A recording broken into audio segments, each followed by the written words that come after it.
JD Moore. Yes, sir. Thanks for coming in. Hey, Nathan, thanks for the invitation. And I appreciate you opening up your space for me. Yeah, of course. So all I know, I talked to Hannah this morning, who's the wonderful lady that manages the podcast. Nice. Yeah. And I was like, hey, who's coming on today? And she was like, so he was like hired to paint a mural. And then in the middle of it, they were like, you can't paint this anymore. And they like had him kicked off the project. Yeah. And he fought back and got to repaint it or whatever. Mm-hmm. And I was like, oh, let's dive into this. Mm-hmm, mm-hmm. Yeah. That's an interesting story all on its own. It's connected to, of course, the greater story of like who I am as an artist and things of that nature. If you want to start there, we could just start right there. Let's do it. So I was working on a mural last year for the Tarrant Regional Water District. That's an entity set up out there in Fort Worth. They were working on a floodgate project, a series of murals with several different artists, national, international, a lot of local artists, to paint these floodgates that kind of follow the Trinity River out there. And I was finishing up that project in September, I'd say late August, September, when I was approached by a city employee who happened to be surveying this little section that I was in. It was pretty far away from the headquarters that he comes from or that he works from. So he was explaining to me that this was just chance, that we kind of ran into each other. And he introduced himself as a employee of the city. His department is under the Park and Recreation Department. So we're already talking about two different entities. Like there's the Tarrant Regional Water District, and then there's the city of Fort Worth, and they all own and manage property and kind of do similar things, but they're different, completely different experiences. So this city employee was explaining to me that they do something similar with murals and artwork with their program. It's the Graffiti Abatement Program is the sub-department that he works for. And their goal is to respond to graffiti, calls from property owners. The city has it set up to where if you had, some kid tag like your garage door or something, then they'll send the city out to remove it free of charge to the property owner. It's a city, amenity of sorts. But in the history of this department's existence, they have implemented like an artwork or a muraling program that has evolved from a very homespun, just very kid-friendly sort of interactive project for school students, church groups, things of that nature, into soliciting, the help and the work of professionals, which is kind of where I enter this program. And it might have been around for, I don't know, maybe the last 20-ish years or something like that. So it's been a good little span of time since they've developed. And so I was interested in what he was talking about. I was like, hey, I'm a muralist. I want to do more work, do more projects. And the draw to me taking on this project was that the space he was offering is a historic part of Fort Worth. It's called Panther Island. And, hindsight's always 20/20. In the moment, I was being sold on the idea of exposure and having an opportunity given to me that would, elevate my career just based on that alone. He was telling me up front, this isn't a paid opportunity. It's merely for the opportunity itself, like getting a chance to paint in a very high traffic and historic location. Yep. And so, you know, I was like, okay, even though I'm not getting paid, they offer to supply paint, which is a big bulk of, you know, what you're paying for, you know, with gigs in general. You know, miscellaneous things, brushes, you know, any type of like cones, traffic control, things like that. They asked me to, submit a proposal to come up with a design for this underpass that is a part of a trail, a walking trail. It's under a bridge. So there are four pairs of pillars, 8 individual pillars. And, you know, there's also a portion of the bridge underneath it that needed, you know, paint as well. So when we were surveying the location, I was like, you know, I really want to take all advantage of this and kind of just go full scale. I want to do as much as I can. And, you know, we're talking about maybe 25-foot high surfaces. And it's a lot of surface area. So the caveat and the real reason I decided to take on this project is because there wasn't any pressure initially to get it done by a certain time. Again, because it's not a paid job. I'm volunteering my time to do the job of this department. So their method is like, okay, if we put artwork up, it would deter people from tagging, and, you know, it would help beautify the city, and that's their whole motto or whatever. And so I put together a proposal, and it had to get approved by city council members, you know, of that district. It had to get approved by, I want to say 8 to 9 different people. And sure enough, it got approved. I get started, and this is now November of last year that I'm getting started. In January, we had a group of high school students come out and participate, volunteer their time to just lay on basic flat, you know, coats of paint to, you know, have this community volunteer aspect with it as well. And you paint a giant object a solid color.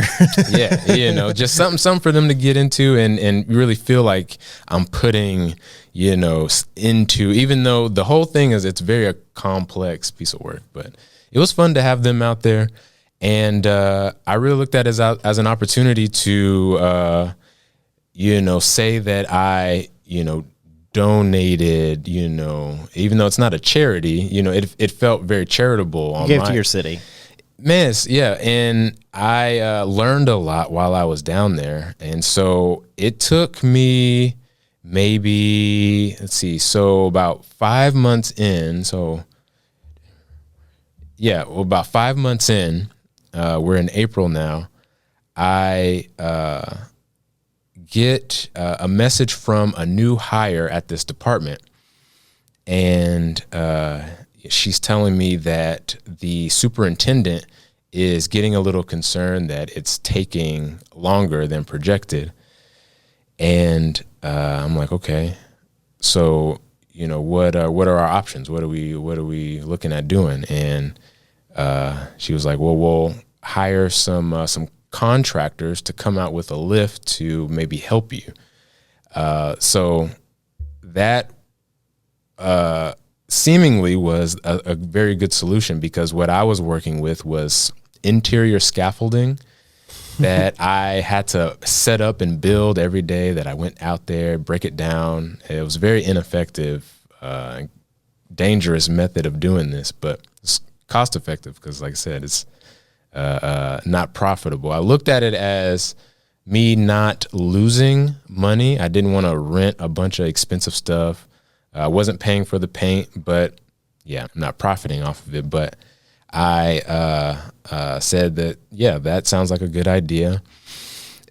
The contractor did some of the work to get a gauge on what to even charge for a project like this, because this is something that they don't normally do. They don't make artwork. They blast walls and cover up graffiti. They don't do, paint, like artistry level, Yep. you know what I'm saying? And they were quoting the department a number that they were not prepared to spend. And so they were like, okay, well, no, that's not an option anymore. And they left in the middle of us all being down there.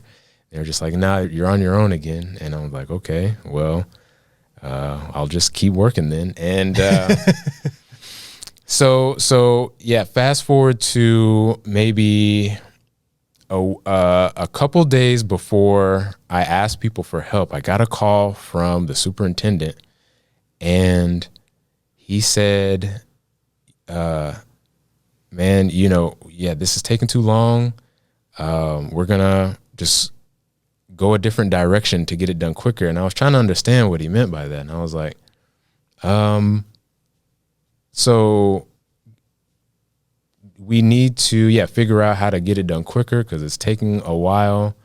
What do you suggest we do? And he was like, well, we've already tried, hiring contractors.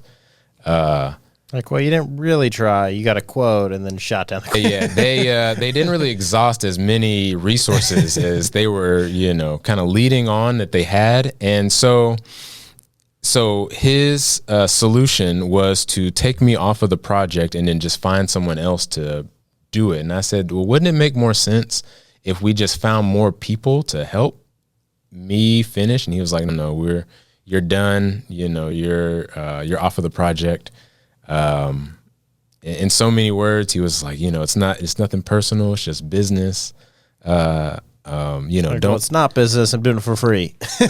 It was, it was kind of a condescending and a bit disrespectful conversation we were having. How many hours had you put into it at this point?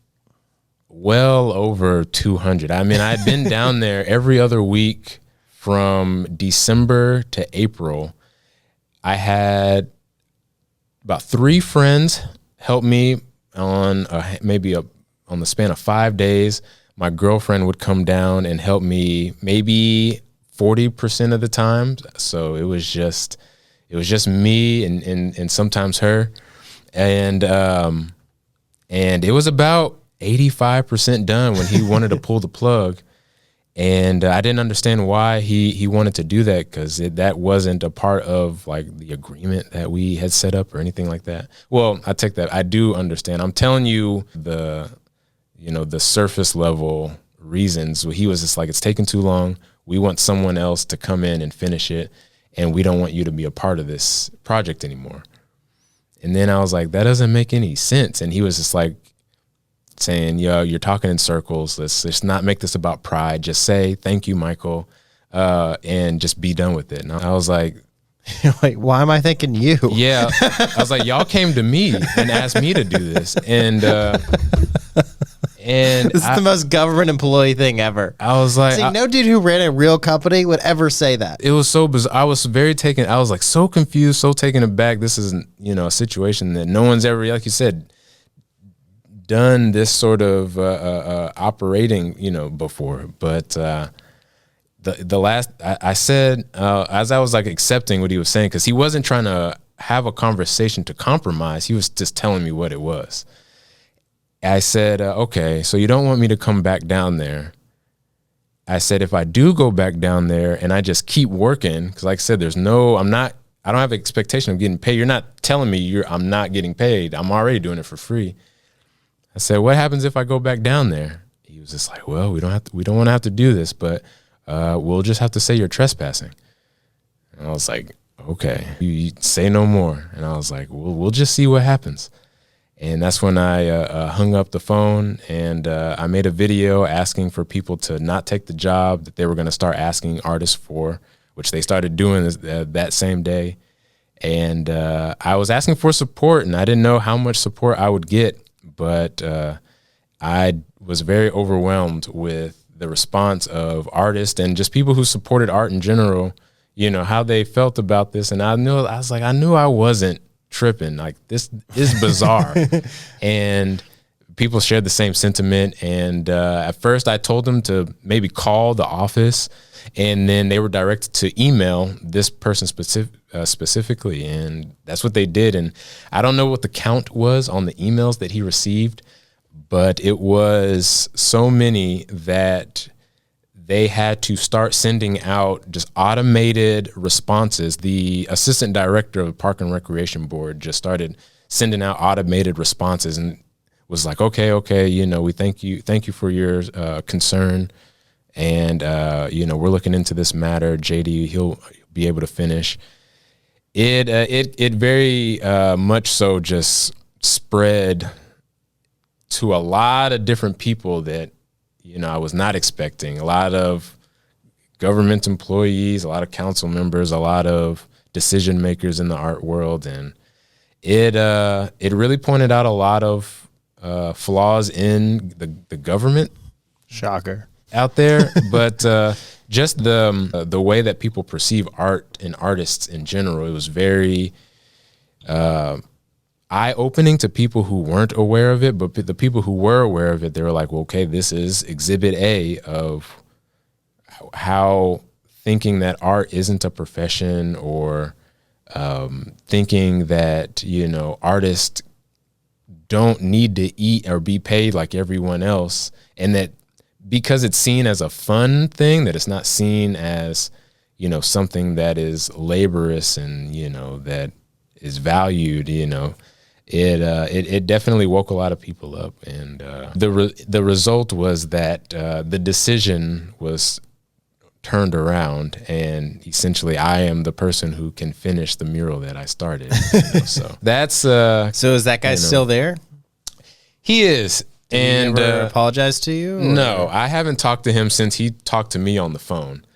And I don't even expect I would. He's a very prideful man. I'm not the only person he's treated like this. There are other mural projects that have this program tied to it, and those same artists were given testimonies of how they were just mistreated and taken advantage of. So what's his deal? I mean, is he just like, did he have any incentive to get it done earlier than?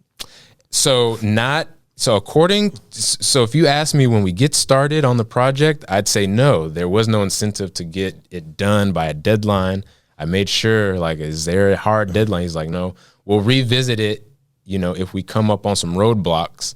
But there's no deadline. At the end, when he was telling me, hey, we need to get this done, I'm like, oh, well, is there something I don't know? Is there, you know, like some sort of city council meeting you have to present numbers to, or, you know, but there that was a cover-up reason for the decision that he made.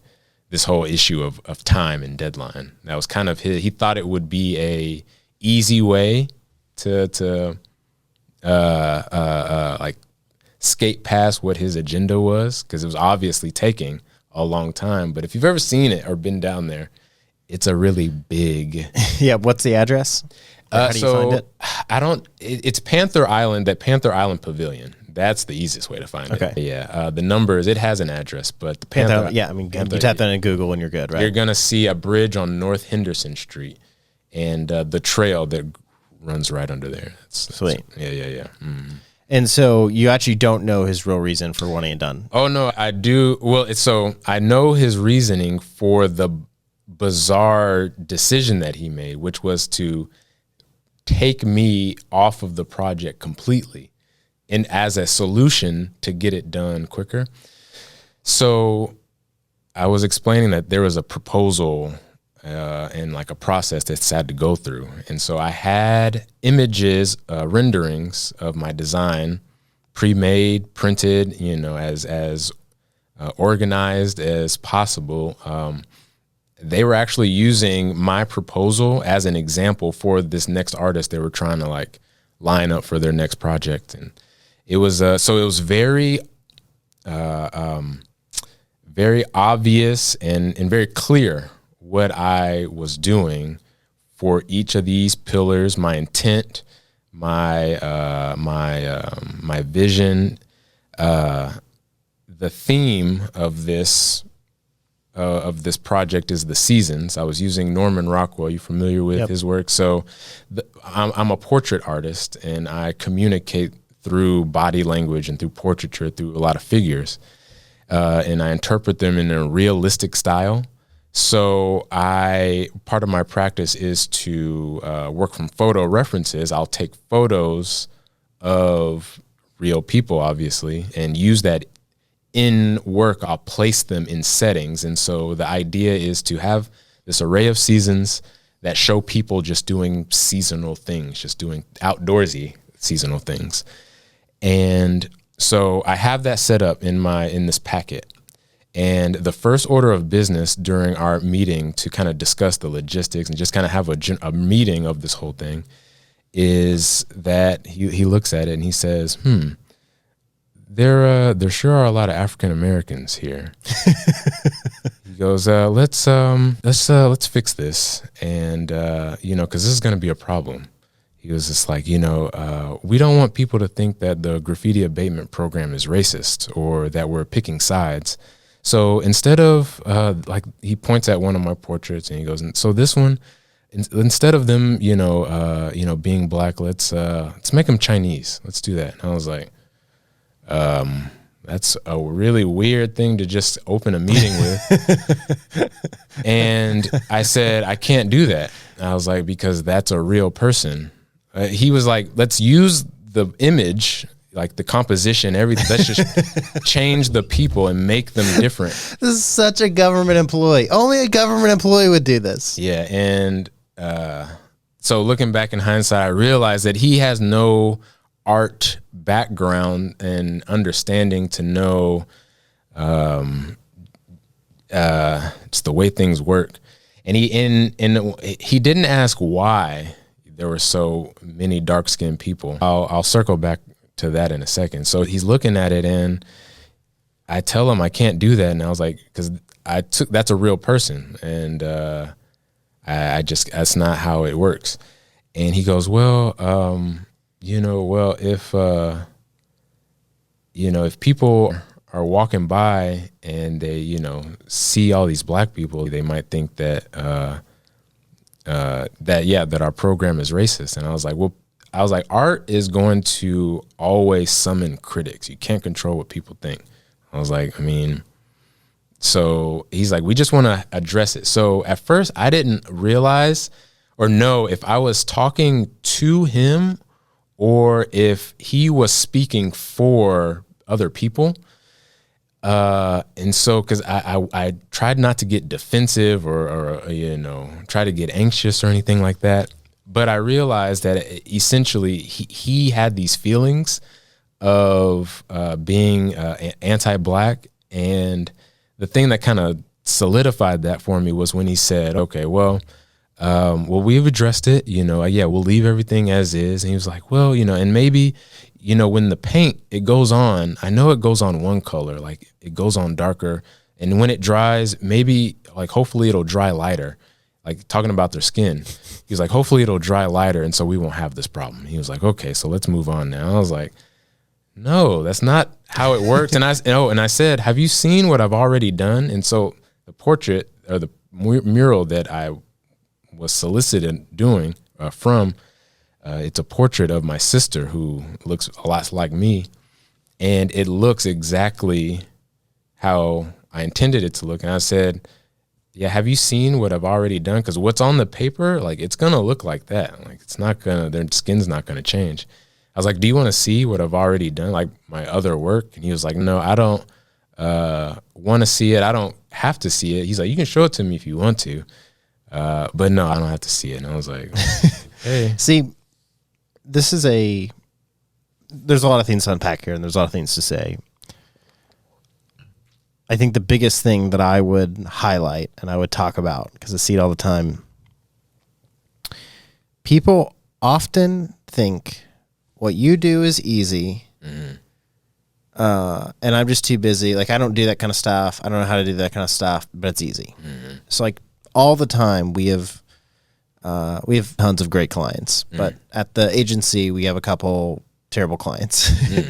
And the reason why is because they look at when they pay a monthly fee to us that it's just like, oh, like, yeah, you built a website and you manage that website. And like, that doesn't, it just manages, it's just a website. Like, I don't know how to write code. I don't know how to set up servers. I don't know how to do any of that, but I'm sure it's not hard. And, like I build roofs and you build websites, but like what I do is actually hard and complicated. It's roofing. Like what you do is like people just for some reason think that what they do is the only hard thing in existence. And so, and the thing that highlights that is he goes, well, yeah, just change the color of this guy. Just make this guy Chinese. Like he's thinking that what you're able to do is you're able to like open up Photoshop, click their face, and then click add new face, and like click Chinese, and then it's a Chinese. Like that's what he thinks. Like in his head, he just doesn't understand that. Like, no, like this is a craft that I've honed in over a very long period of time, and this is like something that people spend their entire lives being able to do what I'm good at, and or the process. And he didn't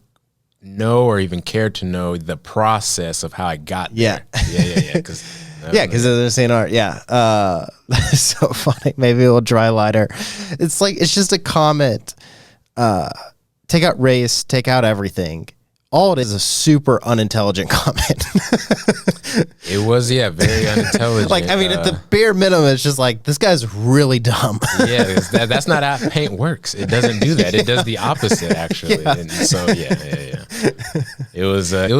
was quite surprising. That comment was more surprising than his concerns, because I was very aware that in a city like Fort Worth, having a very overwhelming amount of and larger than life portraits and figures depicting dark-skinned people would make people uncomfortable. I was very aware of that. How uncomfortable, I did not expect what has unfolded to be the amount. But the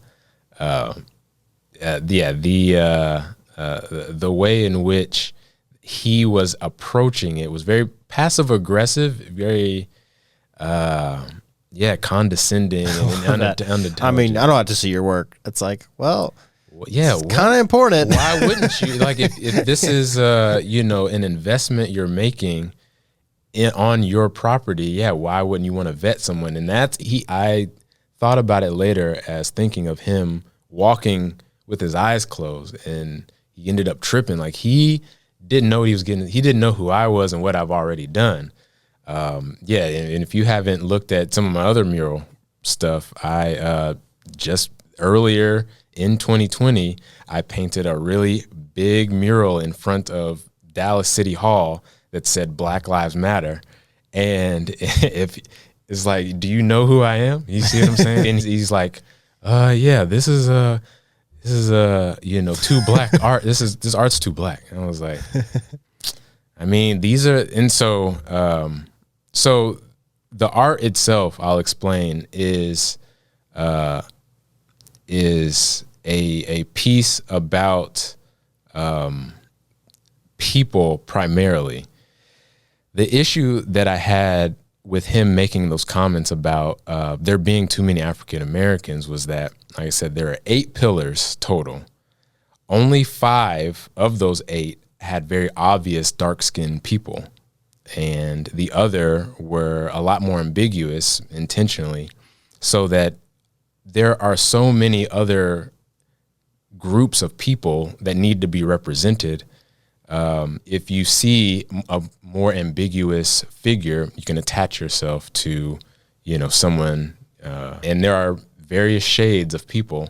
The problem was he just saw too many of one thing and too many of something that I feel like oftentimes gets, villainized, criminalized, makes people feel uncomfortable. But the point of the mural is to just show people doing, everyday things and have it be a very colorful experience as you're walking through this underpass. And it's unfortunate that it has. So have you finished it? So I've not finished it because the way that I was doing it before was with a interior scaffolding. The first tier is about 6 feet high. I had to stack 3 of those up to get all the way up. That's already unadvised. I had outriggers to kind of support myself, but the terrain of this area, it's very uneven. So in order for me to be that high and to be on the terrain, I was on very unstable ground. And so I decided that it's not worth risking my safety to do something, not only for not getting paid, but after I've learned that I'm not even being respected for, what I was asked to do, then I'm going to take my time and find the best way to do this in a way that is not only safe, but that's not going to stress me out. Because like I said, I had to pull down from my van very heavy scaffolding every day at the beginning, set it up, take it down to relocate it, set it back up, to paint a little bit, break it down, put it all back on my van, and then leave every day. And I was not going to do that anymore. So I've applied for a grant to fund a lift, a proper tool for this type of job, and I've started accepting donations from people who love the work that I create, and that the time for me to know if I have this grant, it's we're right on the timeline of them announcing who is the recipients and all that type of stuff. So cool. It's going crazy. to get You've finished. been working on this for a year. Isn't that insane though? I was really think about it. I could have been done by now had he not I was chugging along. That's the whole thing. Is I was like, what was I doing wrong? But he had his own. Yeah. So that's the abridged version of it. Yeah, man. That's so hilarious. It's obviously the meaning to me is different than probably the meaning to you, but the meaning to me is still hilarious. That it's just this because I'm used to it from the sense of just people who don't know what they're doing acting like they know what they're doing. And so I think my favorite part is, can this guy be Chinese? Yeah, he said that. Yeah. He's like, and I was like, did anyone else hear that? But I think he's like that because I've heard his other employees be like, man, I know how my boss is. I know how he is. And like I said, I'm not the first artist that he's done this to, but I'm the first artist who has publicly put it out there that this is a problem. They're doing something weird over here. That's what does he run for a election of any sort, or is he just over the Parts and Rec department? I don't know if his position is elected. He's the superintendent. And he manages the funds that it's a CCPD funded program. So he has ties to the police department funds somehow. I don't know. Yeah. Other than delegating where the money goes, I don't know what his relevance is to a mural program. Well, maybe it's ordering paint or knowing how much, money it's going to cost. But, I would laugh if he was like, is a couple gallons enough? What was crazy is this is the most complex, the largest mural that they've ever done. And I said, I'm going to need a lot of colors and I'm probably going to need a large volume.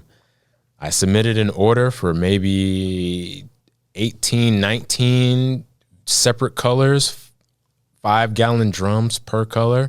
They had no problem ordering up a big order from PPG, industrial grade, everything. And, there's this piece about me actually getting paid and going back to them not respecting artists or thinking art is a job. They will not give me a dime. The mural has suffered damage, and I'm like, I've already volunteered.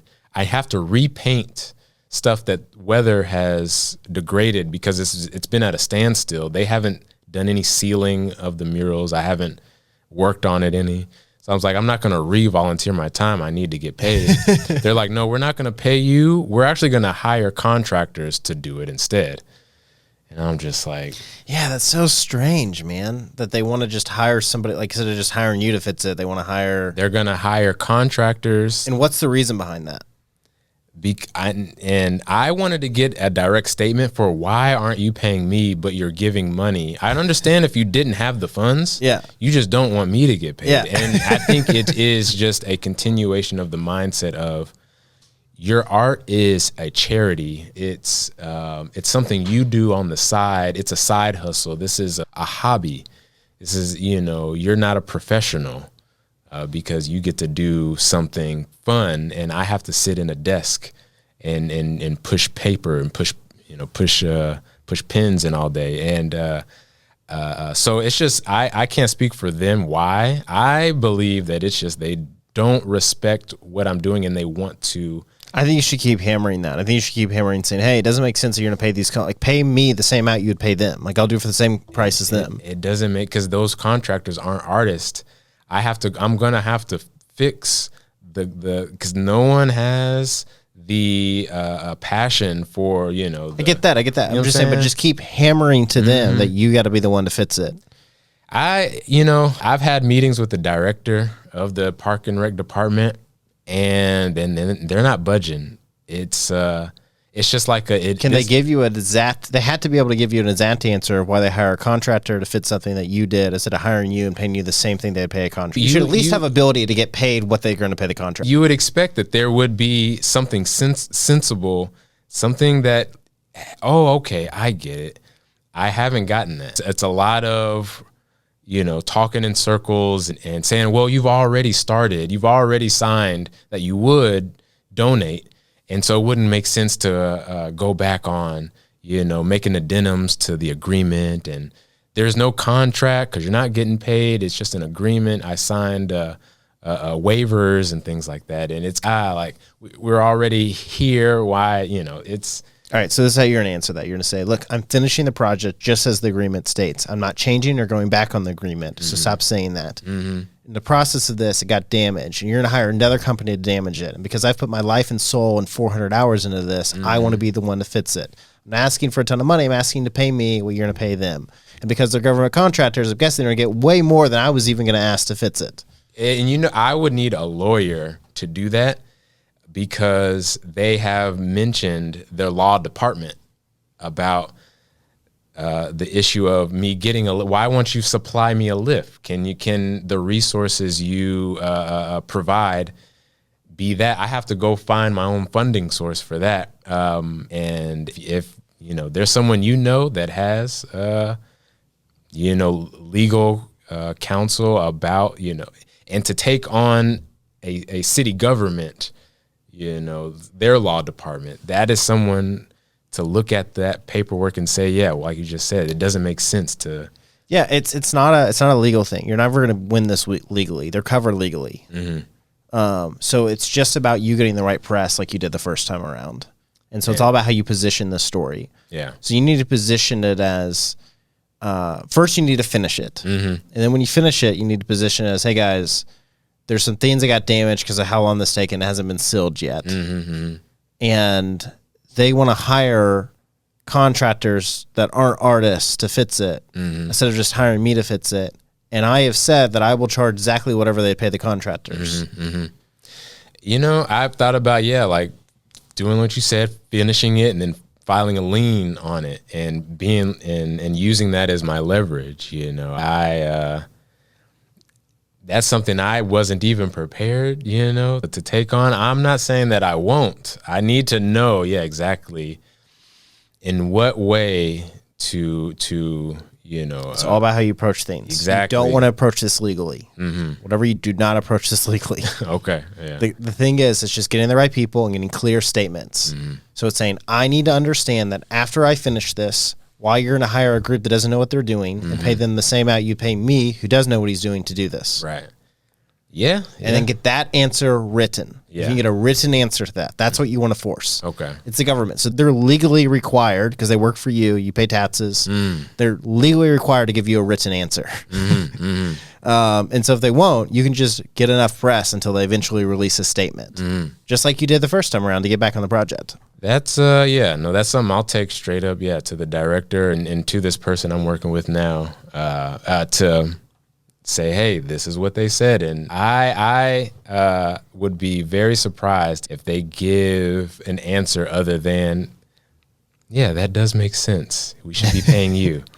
But we'll see what happens. They just have to give you an answer, and just know that. Like don't settle for because essentially what they're trying to do is this is what businesses do. This is just people who are shitty. They do this, but they're trying to distract you from what you're trying to get at. So they're trying to say, well, we have these agreements going back. And so you have to just stay hammered. It's just like, look, I'm finishing the project. This isn't about, this is about after the project is finished, you're going to hire people to fix things that got broken during this. You've said you're going to hire people. I'm saying, instead of pay them, pay me to fix it. And you can pay me exactly what you were going to pay them. And then make that your entire request, like that they give you a written answer to that. Make sure that you probably want to write a public letter. And so they respond to your public letter. Then, so you write something in writing, they write something in writing back.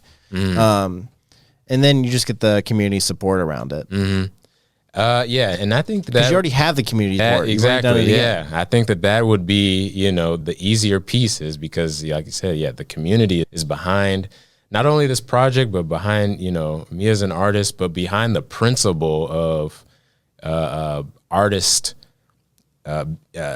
changing the narrative of ourselves, being professionals and being treated as any other contractor or any other, work like that, so. Remember, that's half on you. It's not fully on them. It's half on you. It's your job to force at every turn, hey, this is just what I do for a living. This is how this works. This is my hourly rate. This is what I charge per project. This is what I charge per square foot. This is it's your job to approach it in a way that they don't have an option to put you in that box. And going forward, the beginning of all of this could have been solved by, being more firm in, I'm a professional, I'm not a hobbyist, despite the whole volunteering, donating, all that, instance. You're right. It is on me to tell them how you have to treat me. Yeah. And then another thing you're going to do, I'm not telling you how to live your life or run a business, but another thing you're going to do is next time you ever do something like this again, you're going to write a full proposal with a full price. And then you're going to say, donating X amount to the city. So let's say you're going to say, okay, this is a $39,000 price tag for me to do this. I'm donating $39,000 to the city, which makes this $0. Sign here. You make it an official agreement that you gave a $39,000 discount to on a $39,000 project.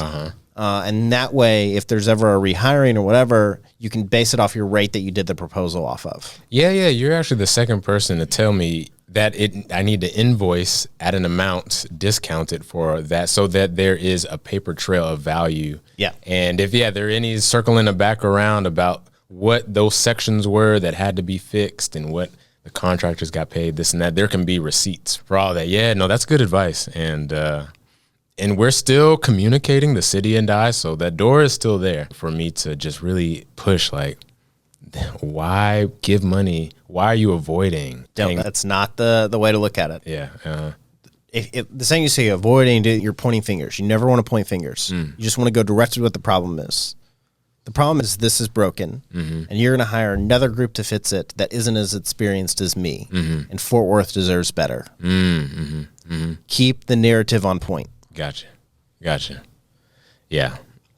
That's because the second you point fingers at me, I'm just able to point fingers right back at you. Okay. But if you give me clear statements, there's nothing I can do. If you say I painted this, there's nothing I can do to dispute that. Something's got damaged because of that. Y'all took me off the project. No way to dispute that. You're going to hire another company to fix it. No way to dispute it. I want to be hired to fix it. No way. You know what I'm saying? You just want to. Yeah. But the second you go, you hired, you're racist, or whatever the case is, it's okay, now we're just pointing fingers and now nothing gets done. Yeah, there are very objective facts of looking at the situation and saying this happened. There's a lot of subjective points of view as to why things happen, which is what fuels, I think, a lot of the energy that was put into the response from the community, from myself. Keeping those separate is hard. It's really hard to keep those two things to separate, I'll admit, because they both feel real. You know what I'm saying? Yeah. All right. So I know we went straight into this story, but Yeah. you're a muralist, artist, I guess, of all sorts, if I had to guess. You're a tattoo artist, right? How long have you been doing that? Since 2013. Okay. And I have lots of questions about this. I've never interviewed a tattoo artist. I've always wondered this. Okay. Is tattooing a black person harder than a white person because of contrast? So Because look at I am very pale. So Yeah. if you put black ink on me, I feel like it's easy to see. On you, I don't know what's on the side of your arm. I just see that it's a little darker. Right. So I wouldn't say harder. I would say that there is a learning curve. I tattoo a lot more dark skin than my neighbor, let's say. I would say it's the same. It's not as hard. There's just a learning curve. It's like a stick shift versus it's like a stick shift in a car versus riding a motorcycle. Like, it's kind of the same, but there are mechanical differences that you have, like, It's body. so much easier on a bike. And it's a learning curve. It's definitely different though, because the tone of the skin is obviously different. But no, I wouldn't say it's harder. Okay. Yeah, it's just different. So what are the things that are different about it? So if you think about skin like a window, it kind of makes it a little easier to understand, because a lot of people assume tattooing is like painting, where you put the medium on top of a surface. Tattooing is happening underneath the surface, and the skin has 3 layers. It has the epidermis, the dermis, and the subdermis. I was homeschooled, so I knew none of that till right now. Okay, yeah, man, yeah, it's pretty fascinating. So the colors that we see on people, the tone or the skin color, that is happening in the epidermis. That's where you have this pocket of cells called melanocytes. If a person has a lot, they're darker. If they don't, then they're lighter. And when you tattoo a person, you hit past the first level and hit the dermis right here. So if a person has dark skin, you're basically looking through tinted glass. If a person has light skin, there's not a lot of obstruction, like visually, so you see straight to the flesh, straight through to the dermis.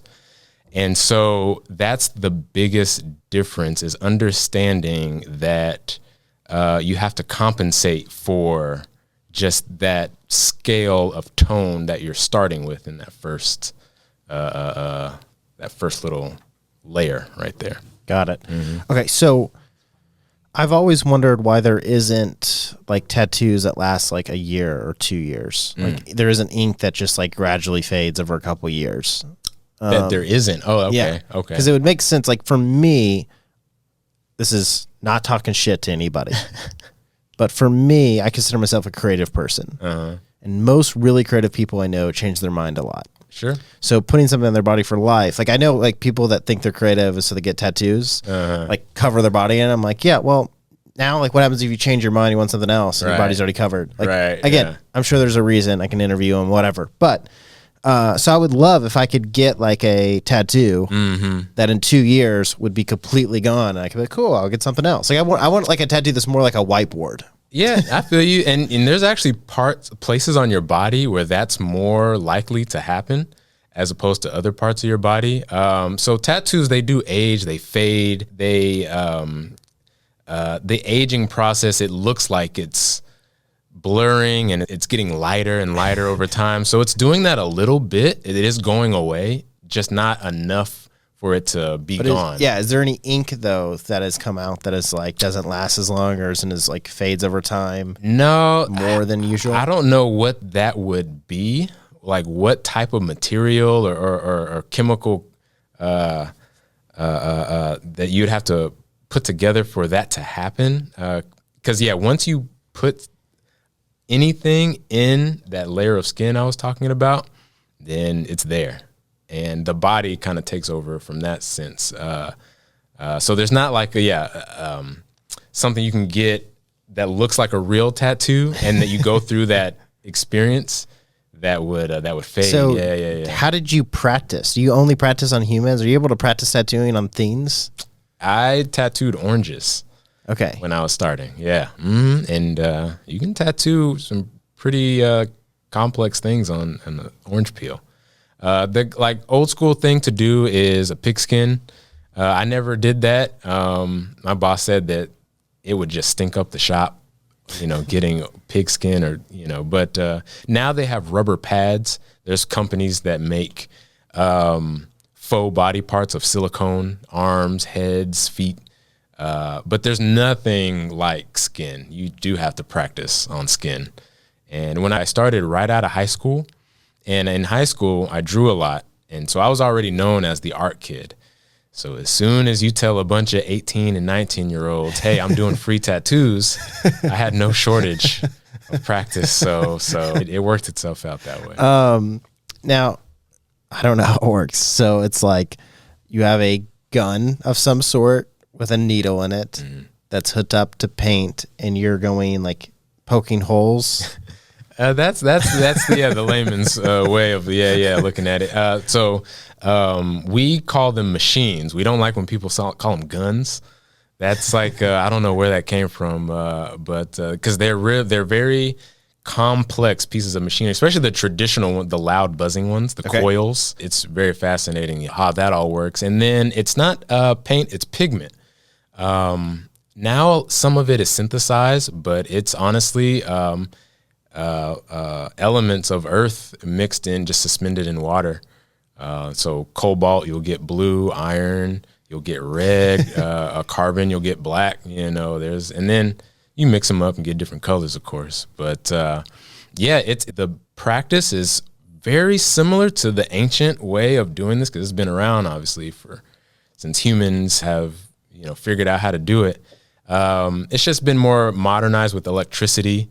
The way that the machine works, the traditional tattoo machines, is through electromagnetism. It's called a doorbell circuit. It's very fast, but it's just up and down a needle that goes. And when it comes up, it gets ink, and when it comes down, it puts that ink through the skin and leaves it there. When it pulls it back out, and then you just make art that way. Yeah. So do you have to move at a certain pace?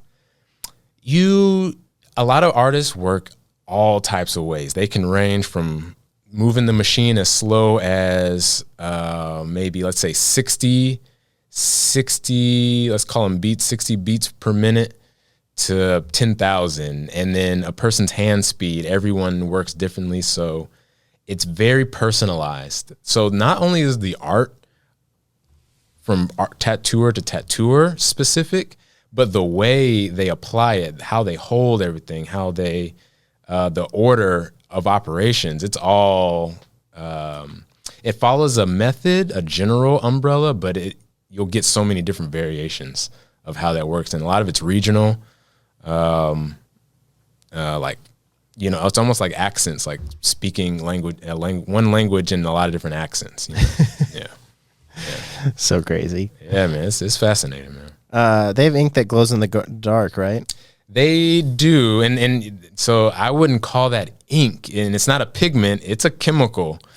and I personally, every time someone asks me, I tell them I'm not going to do it, because I don't feel comfortable putting a fluorescent chemical in somebody. I think a lot of people have had successful healings of tattoos like that.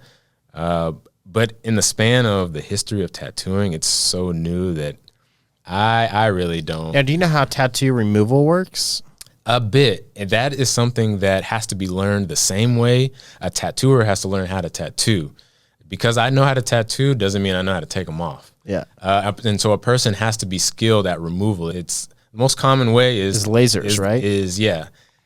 Knowing how to set a laser to remove the wavelength of a color. So let's say if you had black, they would have to know how to dial in this laser to remove that part of the tattoo. And because there are some people who go for 5, 6, 7 sessions and it's barely gone. And then there are some people who go to 2 and it's completely gone. And then I've had a couple of my clients who have darker skin come back with trauma to their body because their melanin is in the way, and there's an element and there's carbon in there that gets, that might mess something up. So when you're looking at something that decides thickness, it's all the same thick. It's just you doing multiple lines of pass-throughs, right? Thickness of people's skin? No, of the tattoo itself. What do you mean thickness? Like let's say somebody had like a line tattoo. Okay. It was like their signature. I don't know why somebody. I don't know. It says, right. What's a basic white girl tat? Like I don't know, a dream catcher. Yeah. Okay. Yeah. Okay. So like she had a dream catcher, but it's like outlined and it's very thin. Sure. Versus maybe somebody has an outline that's like slightly thicker. Oh, okay, I got what you're saying. Is that controlled in the needle or is that controlled in just your hand? Both. It's both. Yeah. There are needles that come in groupings of 1 to 20, and so I can create a line that's like a fine tip Sharpie or a bold marker Sharpie, or I can take 2 lines and then fill them in, and then you got a really fat line. So there's all types of ways to go about it. Yeah, I've been close. Oh, you don't have any? No. I mean, that's why I know absolutely nothing about it. No, that's cool though. That's cool. I've been, again, I keep changing my mind. Mm-hmm. And then I decide I want it on an object. Yeah. Like I just like the idea of it being on my body, and again, the end goal is being president. I'm not sure America's ready for a president that has one tat. Hey man, but and so the acceptance of tattoos has changed so drastically. I've tattooed lawyers, judges. I've tattooed my old high school teachers. I've tattooed people. I tattooed my old babysitter, just a preacher's wife, she's in her 60s or something like that. So yeah, that is true. It has become a lot. It is a lot more acceptable. Mm-hmm. Man, old people with tattoos though that have had them for like 40 years look like crap. So and it's interesting you say that, because when, let's say a person who's old now got a tattoo, let's say in the 50s or the 60s, the technology that's possible now, the people who are going to turn 60 who's gotten a tattoo, in their 20s, it's going to look a lot better. It's going to look a little bit more true to the original than what they were doing back in the Sailor Jerry days. You know what I'm saying? So it's fascinating. Like so the acceptance has become from people seeing it as art and seeing that, it's not just the pinup girl on the side of a bomb or something like that, or a mom heart. People are getting artwork, fine artwork on their bodies. If you see the big name guys over here or in Europe, man, it'll blow your mind. And so I hear what you're saying, but it's different now, man. Yeah. See, if I could ever get again like a 1-year tattoo, I would want it super, like perfect lines would be the only thing. It'd be like, I want it to be the straightest, like everything to just be symmetrically perfect on it. Well, I'll tell you, tattoos probably aren't for you though, man, because there's an organic sort of quality of tattoos, especially as they heal. It's a part of your body, your organism now. And that's the difference between it and a artwork on like a canvas, or it's not going to be as static. It's going to scar when you scar. It's going to age as you age, So that perfect straight line you got, at year 1, at year 20, it'll be in the same spot. It'll be just a little bit blurred. It might have a little bit of, some wavy, like a little blip here and there, because of that. See, I heard like laser. It's like the laser removal, super painful. That's what I've heard. I've never. And getting a tattoo is also super painful. Yeah. So maybe if they find a way for both those not to be as painful, then I can get one, and then a year later just have it lasered off. Hey, yeah, that a lot of people would follow suit if that were the case. Yeah, man. Yeah, maybe that's my solution. Maybe I should just go get them lasered off in a year. That's it. Once that happens, yeah, it's game over. Everyone's getting it. There is a company that has like print-on tattoos that last for like 3 weeks. Like they're getting pretty legit in how they can go into the skin. I feel like I've seen some advertisements. But again, and stuff, it's like a chemical, and that always freaks me out. It's like, man, I want to put Roundup on my body, you know? Right. Like there's a reason I like organic fruit. Like, I don't know if I want it in my skin. It's and that's why, I don't like the fluorescent stuff. But pigments that like have been tried and tested are a lot more comfortable with that. But like I don't know what's in a lot of things that aren't natural, if that makes sense. Have you ever met somebody who's classy with like a lip tattoo? Oh yeah, I've known a few people with lip tattoos that were classy. Oh, that's the question. Has the tattoo been classy? Not was okay. Them as a person. Actually, one of my really good friends, who was a piercer, had a funny. He had chicken and waffles tattooed inside of his lip, but the smartest dude, very debonair. He very charismatic. I'd call him classy. I know him personally. If you would have met him, he has tattoos everywhere, of course. You know what I'm saying. But he does have chicken and waffles tattooed inside of his lip. I met a girl at a bar. I don't drink, so I'm already not supposed to be there. I'm like there with somebody's birthday or something. I got you. And she was showing somebody. I guess I didn't meet her. She had somebody. She was around, whatever, and she was showing a guy in our group or whatever that she had "good girl" like tattooed on the inside of her lip. Oh wow! And I was like, guess who's never going to be wife material? Hey, guess who I would never want to have kids with? Hey, people have different goals, I guess. People got different ambitions out here. I was like, man, I hope your dad passed away because he would be so ashamed. Well, people got stories, man, and that's what's crazy about tattoos is people open up to you and you realize, this is not what I was expecting when you came in here. And some people are more reserved than others, but for the most part, man, that's what's crazy about tattooing is they'll tell you their story and why they're getting what they're getting. And it's not always you know what I'm saying? Cody Johnson's a professional skateboarder. And is Cody Johnson's name? No, that's my friend. Is it Cody? Is there two Cody Johnsons? I wouldn't know. I know. I'm trying to think. I'm just thinking out loud. I'm going to have all this out of the podcast. So you don't need to worry about this. Damn it. It's Cody something. Anyway, he's a professional skateboarder, and we did a promo video with him for Rabbit. Nice. And he's like, yeah, I'll get Rabbit's carrot tattooed. I think it's a dope logo. I'll get it tattooed on my finger. Okay. And so we went to 4 different places, and none of them would do it. Okay, right. Is that a thing? Yeah, it is. Because when I was mentioning to you about temporary, there are parts of your body that won't hold the tattoo the way it would anywhere else. So the parts of your body that exfoliate and that push out the skin. So you have those skin as your cells regenerate. I'm sure you've heard that you end up with new cells. Yep. And so it goes. I was homeschooled, but I know at least I know that part. Yeah.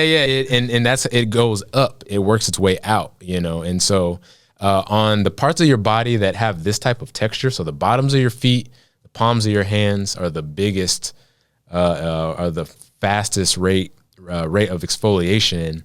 What about the top of your finger? That's a little different. It's still, so now you're talking about extremities. It wasn't even where it was just they're like, oh, we're about to close, or we're busy tonight, or it was so. Yeah, it's not fun. They don't look great because it's a small area you got to work in. And my friend Matt has on his trigger finger. How does he have it? He's got bang. Okay. Exclamation mark. Yeah. He's rolling the guns. Right. So anytime you hold a gun, you just zoom in. It's like that. Yeah. And so, and normally if I bet if he were to show you what it looked like at first, where it looks like now, even on the top of his hand, it's not as crisp and as sharp, and it's not as. Can that be fixed? Because he owns a tattoo shop, so I feel like he could probably. you can add more ink to tattoos. You can't take any away. So if it's gotten big, you can't make that smaller. Yeah. You can only add more, and maybe you can Just crispen laser it lines. Hey, yeah, if you want to go through that, man. But yeah, that's a different story. How crazy is that, man? We're shooting lasers and people to remove tattoos. Like, can you like somebody was like, oh, what do you do for a living? Like, oh, I shoot lasers into people to remove. Like, how did you? Like, it's just so crazy. Yeah, there's an industry for it, and so people figured it out. Who experimented that? Like, who was just playing with high performance lasers that like do metal engraving, or like, you know what? I bet if I turn this down a little bit, I could. Hey, yeah, maybe it was a happy accident. I don't know what happened, but I know I wouldn't have thought of to, be popping people with a laser to, but it worked. They figured it out. Yeah, I had a boss, Daryl. I had a summer job at a golf course, like watering. It was the only golf course that didn't have an irrigation system, so it meant I like drove around all day and plugged in a hose and watered. Wow! And it was like the worst metro golf course. But anyway, I had this great boss, Daryl, who always had a whole can of some type of chewing dip in his mouth, and just probably showered once a year, that kind of guy. Okay. Had no hair, just had hair on the sides and then a ponytail, but nothing on top. I see who you're talking about. Okay. Yeah. He drove like a 75 truck that he had been driving since 75. Wow. But he had all his kids' names like poorly tattooed on his arm. And he's like, yeah, I do it myself. Wow. Yeah. People do that. People tattoo themselves. I've never tattooed myself. Luckily, I didn't have to practice on myself. Like I said, I had plenty of people to do that for, but people do that. People just, What's the longest it's ever taken you to finish a piece of art on someone? At one time, I've tattooed for as long as maybe about 7 hours. But you did like multiple days, like 7 hours a day or 7 hours a week for like 7 hours in one day is the length of time, and to finish over multiple days. So I've tattooed back to back, like one day and then the next day, and that might have been maybe 4 hours one day, 4 hours the next day. But it takes years to finish really big stuff because you have to wait. There's a holding period for your tattoos to heal, your skin to heal, before you can, because it's trauma. You're causing trauma to the body, and you have to recuperate before you can do it all over again. Weird. Mm-hmm. Yeah. Here's another trashy girl tattoo that you just know. It's funny. There's a girl from church that had this. Oh no. And I would always, we were gonna have friends that could like make fun of it. Okay. And I ran into her like several years later, and she was like, I had it lasered off. And I was like, dang, am I responsible for that? So I was like, but angel wings that are like full length. Do you know what I'm talking? Like, that is one that I've seen a few times. It's never a girl that looks classy. There's an interesting trend of people who get religious tattoos who aren't very religious or just, don't follow, the rules as proudly as you would think, because they've got this cross or these angel wings on them. It's like full size, like size of the back. Have you seen that? Oh yeah. It's all like, I don't know where it's, every time I've talked to the person, every time I see it and I can feel like they'll vibe enough to answer a question, I just ask like, when did you get that? It's always like they were 18 years old. But it just seems like it's so painful to have your back tattooed with angel wings. Well, people get their full backs tattooed at all types of stuff. I mean, so there are trends that happen in eras, and if you're young while a trend is happening, you'll probably, if you're the spontaneous type, people have done that's, tribal was a huge, we all know what that era was like. And then there's been some other little genre eras, but it really just depends on, I think if you are waiting into your later years, despite the size or the content, you're probably going to make a better decision. I know a guy, he's like my friend's friend, and he got like the Ninja Turtles like tattooed on his arm. Okay. Hey. And he's like 30, so he's adult. It's what he wanted. And we're like, I don't drink, so I'm always the designated driver. Okay. And of course now I'm married with a kid on the way, but before in the office, when I had an office, it would be like, hey, we're going out tonight. Can you drive, Nathan? I'm like, sure. Mm-hmm. And so we're out, and somebody is like, oh, sick Ninja Turtles tattoo, man. clearly making fun of him. Yeah. And he goes, thanks, I'm a huge fan. hey, that's passion, I guess, And I was like, doesn't see it at all.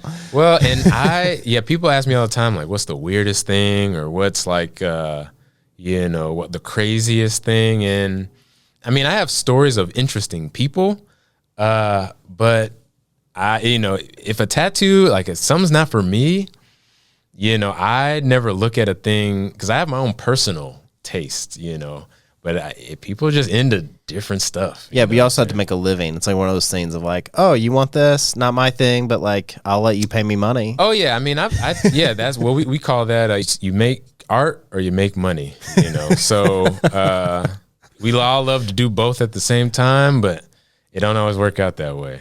But there are some things I will turn down if it's, let's say an 18-year-old kid, wants something on his face and has nothing else tattooed on him. Like, what about getting 6'9" tattooed 400 times? I'm not going to commit to that. I might do a few on a kid's arm or chest or something, but the necks and the faces. And the only time I'll do that is if, okay, you've already clearly gone past the point of hiding any tattoo. And if you're an adult, so beyond mid-20s, if Gucci Man comes to you and he's like, hey, I want an ice cream cone on my face again. I'm like, okay, how big you want it? I tattooed a Dallas Star on the back of some dude's head. And, but like, does that hurt a lot to get a tattoo? I think it does. I don't have any on my head. There are parts on your body that are more or less sensitive. Is that good for your brain? I don't think rattles your brain as much as you would think it would.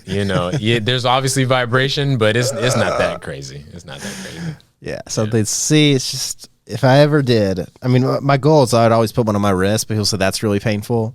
Your extremities, where your nerve endings are going to be. And wrist is it's small. It's unassuming. Wrists are pretty painful. Yeah. Yeah. Yeah. Yeah. I know, it's a cool place to have one. Right. All right. So you're a Dallas native. Right. We were talking before we started about how cliquey it is and everything, and you were like, I don't know, I'm just from here. It's just how it is. Yeah. I guess, I can see that, but it's not as glaring, I guess, to me. Yeah. Where did your art career kind of start? So my senior year of high school, I could have graduated early in high school, but I wanted to run track. And I wouldn't have been able to participate if I graduated early. So I just stayed in school, and I was able to take electives because I was done with everything. And I took an art class. Did you do well in track, by the way? I did cool. Yeah.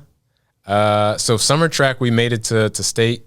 I made a weird decision to run cross country in the fall, and then I wanted to sprint in the spring. And so I didn't develop a lot of one either way. So I was kind of just in the middle of the pack, I'll be honest. But because I would hate to like not graduate early so I could do a sport and then not dominate the sport. I mean, it was worth it to stay, because there's that community, that camaraderie, and then just there's nothing like competing. I mean, if I wanted to just compete, to run. It was a good time. See, I bet sprinting's great because you get to see the end result almost right away. Right. Yeah. Whereas like cross country, you're 2 hours into that before you're seeing the end result, right? Almost. Yeah, I guess if you're talking about the finish line, but that middle piece, that part in between, you don't know what's happening when you're sprinting. I started with the 200 and I ended up with the 400. 400's a little more obvious of like who's pulling ahead, if you're going to win or not. And cross country, since it's so long, it's more of an epic battle the whole time. And it's a lot more fun in that regard, as opposed to, you just find out, what happened in a few seconds. The experiences are completely different. But all right, so you're taking elective. Sorry, I cut you off.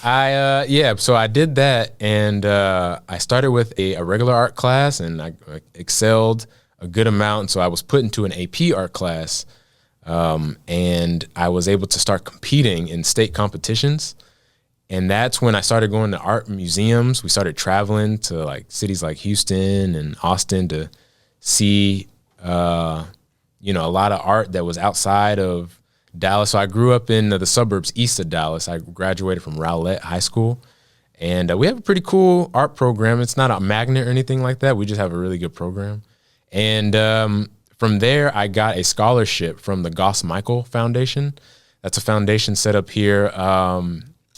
Kenny Goss and Michael, I always forget their names, but he was a famous singer who passed away. They're a couple. They have a foundation here, and I got a merit-based scholarship to pursue art in college, and that's really where it started. I still thought I was going to go a completely different path, but I started my tattoo apprenticeship about a year after I graduated high school, and that's where the professional side really kicked off when I started doing that. Yeah. And so you spend your time like tattooing people. Do you paint or do you just do murals? Like, I mean, I know that's painting, but do you do like art painting or? I did that before the mural work. Okay. Yeah, I started tattooing and then I was introduced to oils and I started to show at, you know, some little pop-ups here and there. But yeah, no, I actually have participated in a lot of gallery shows, a lot of group shows. I'm actually getting ready to start, or I'm preparing for a solo show I have coming up next year at a gallery here in Dallas. And yeah, no, I've definitely made some rounds in the fine art realm, which is something I'm still pursuing, getting to know a lot of the galleries, a lot of the curators. So I do make oil paintings on canvas. I've sold to private collections, do commissions, things of that nature. Yeah.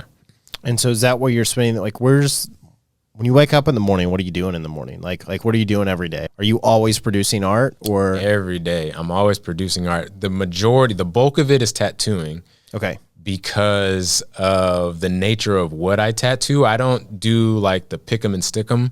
We don't have this. So flash, that's kind of the old school thing of like going into a spot, seeing a design and being like, that's what I want. Oh, that's so I awful. Customize. Yeah. I'd say probably about 80 to 90% of everything I do. Every now and then someone brings in something like, hey, I want this.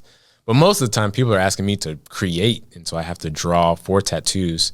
So out of a week, I'm probably spending 4 to 5 days tattooing for anywhere from 3 to 6 hours of tattooing.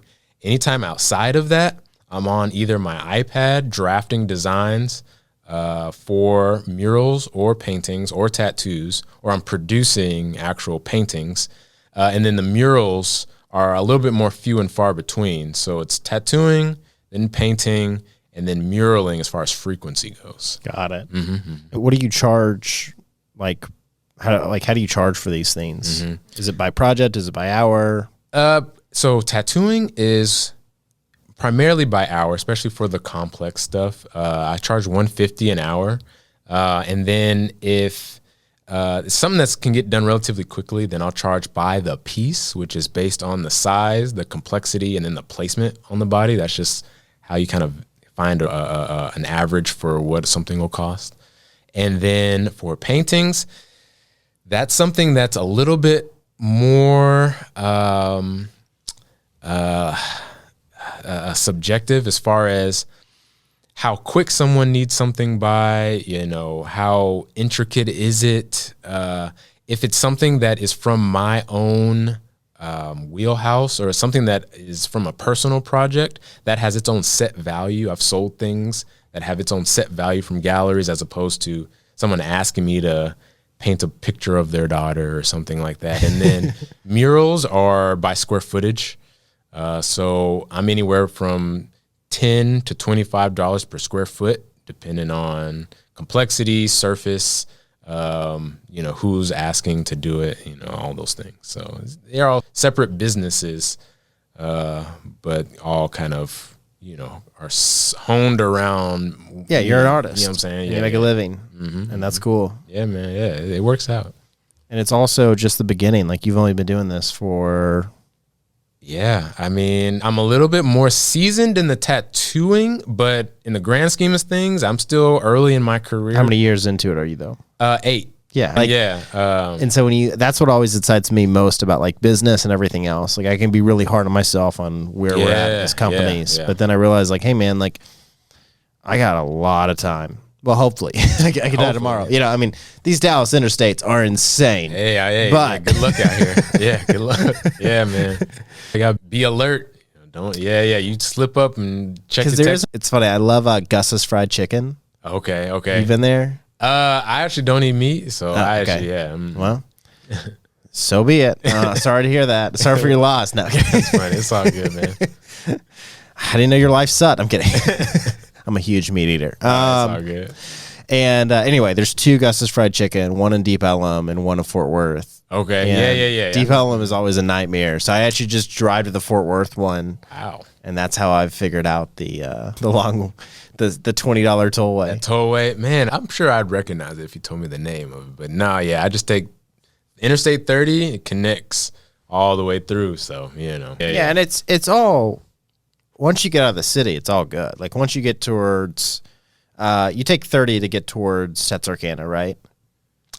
Oh yeah, yeah. So like once you're like 20 minutes outside of the city, then it's just 2 lanes and it's just you, and it's just like everywhere else, and it's great. Sure. The second you get in the city, it's just like what? Like who's gonna forget which lane they're gonna have to be in and try to cut through like 6 lanes of traffic? It doesn't make sense. We don't have a very like grid. Like a city like New York makes sense to me because it's like either going north, west, south or east, and it in Dallas there's a lot of just curves and a lot of just on ramps to things, and it's really confusing.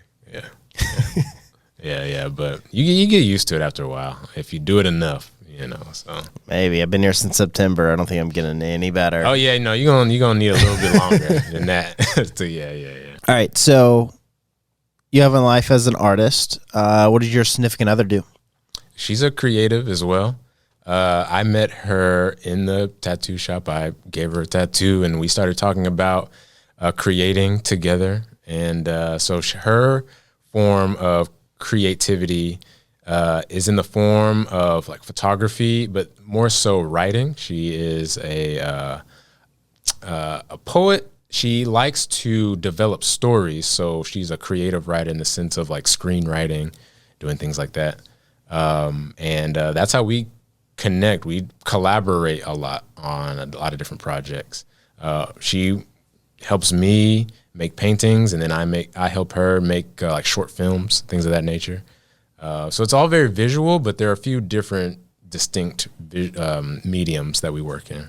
That's cool. Yeah, it's cool. It's got to be fun to have somebody that you can talk to that really understands what you're working on.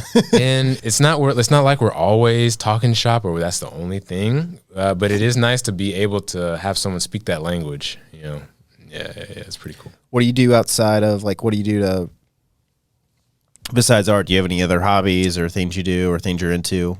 Art is dominating my life at the moment because I am doing so many different things. My other interests include, I like to be very physical, coming from like a sports background, very like a cardio driven type stuff. So do you play Frisbee? I don't play Frisbee. I would, you know what I'm saying? I like to do more solo stuff like mountain off-road mountain biking, things of that nature. We go camping a lot, so traveling and then camping tied into what we like to do. So if you'll get into road biking, that's something we can do.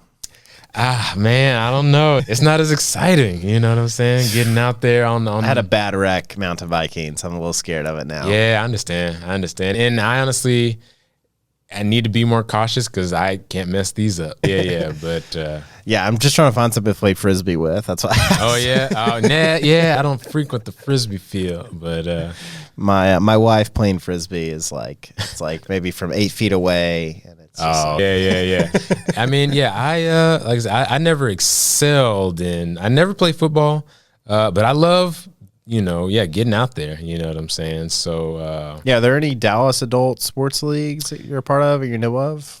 So there is actually. It's funny you asked because I just got connected with a sports center, sports complex called Foro. It's in North Dallas, and they have several fields, and they host Frisbee leagues. soccer, football, flag football leagues. And I'm sure they have adult leagues there to do stuff like that. I'm working with them to work on a mural. So I'm there on the art tip, but that's one that I know, FORO Sports Complex. I mean, my family is from Kansas. The only reason why we're here is because my dad had a job here. There's a lot of opportunity. And what do your parents do? My mom's an educator. She's a teacher, public school teacher. And then my dad has been an IT guy for most of his career. He's worked for a company called Nielsen Media Research. And then he worked for AT&T for a long time. Now he's retired. So my mom accredits my creativity coming from her because she sings and things of that nature. But they're kind of a typical American family. I still, I've been blessed to have both my parents the whole time. You know what I'm saying? So if you skip forward 10, 15 years, what's kind of the end goal? Like, do you have a price range? All right, I want to be charging $100 a square foot for murals. I want to be charging minimum $10,000 for a painting. I want to be in these galleries. I want to like. Do you kind of set out things like that of like, here's where I want to be in 10 years? I definitely have to have goals to strive for. I do a short, midterm, and then my long-term goals are I've decided to be a bit more ambiguous. I have more general goals for long-term because what are those general goals? I want to be able to exhibit internationally. I want to be able to travel to work internationally, like do murals in places like Spain or, do a residency in Africa or something like that. But I only learned about artist residencies within the past 5 years. And before my first one, I had no idea they even existed. So I went to France for the first time on a whim because I saw something on Instagram. I was like, oh, you can live here and make artwork. And that's a thing people do. And I did it. And I thought it was fake. And then it was real. And so that's what I'm saying. Like, I don't want to necessarily put a cap or a ceiling on what is the grand scheme. I definitely want to strive for things that are within my reach so that I can kind of open up treacheries. So I'm like in a river, and then I'll be able to access, different things as I keep going. You know what I mean? So that's kind of what I'm working with right now, doing what I'm doing now, being able to travel, being able to work internationally. And I know that once I'm able to have access to those types of stakeholders, buildings that are, do high rises, once I have access to that community of people, the money is going to match, my ability and my track record. So that I'm more focused on the work, being able to continue to diversify what it is that I do. So my brand is JD Moore Portfolios. My focus is the portfolios side of things. I want to be as diverse as I can. I am focusing on visual, so I do need to make sure I stay focused on a craft, but to be able to have a diverse range of things I do. So I have tattooing, making paintings, and murals. That's my portfolio. If you could pick one of those things forever, which one would it be? Forever. I would say painting would be the dream because I can see myself doing that in my old age. I don't want to tattoo full time, when I'm 60 plus, have some kids. It'd be nice to continue to do it. But then in muraling, that's just going to be too hard on the body. So painting is something I can do. Got it. Yeah. And when you look at, I've seen your murals, I haven't seen your paintings. So excuse me for my ignorance, but that's all good. What size do you prefer? Do you like really big paintings or really small ones, or? Large is the preference. Pros and cons to both. But when you have more room, you can fit more detail. So it's actually easier to make things look smoother or fit more details into more space. And then it's just the presence is always so much more impressive to walk up on something larger than life or something life-sized. So I prefer, that's why murals are my most recent ambition, because the size is almost built in to mural work or public art, so yeah. That's cool. Yeah, man, it's a fun journey. When you do a painting, do you order in a canvas and a frame, or do you make that stuff yourself? Or That's a good question. And right now, I'm building everything. I mean, I don't weave the canvas or I don't cut down the wood, but I buy a roll of fabric and I buy stock pieces of lumber, and I'll cut the wood down and really practice my craftsmanship on good structure, stretch my canvas, and then make my painting like that. Got it. Yeah. I need a picture frame. I have it's like a $20 print that I need to hang up in our baby room. Okay. So canvas frames is one art. Frames that go on the outside. Yeah, I was curious if you do anything with that's that. different. No, yeah, I don't do that because that's a whole other ball game, and I probably won't get into that soon. The future, may hold that as an opportunity, but yeah, right now that's something different. I don't do. Yeah. That's pretty cool though. You get to make your own. Yeah, man. Because then you make it to the exact size you want. And that's the thing. Yeah, I want to have full control. I want to learn how to be as in control and just be as knowledgeable about what it is I'm doing. If I'm constantly buying stuff from Michael's or Hobby Lobby, then I can't teach people about preservation of a canvas, what it means to restretch, how to disassemble it, do all those types of things. Have you, where people put like a clear coating over it and then they just like have a flame on it to get out the bubbles and it's like a glass effect? Have you ever done anything like that? I've never done anything. I know what you're talking about. But that I've seen that done more so in like street art. It's like a performance type of deal. And I don't know anyone personally who practices that. I know what you're talking about, but I'm honestly more of a traditional. Like my inspirations for my paintings are Italian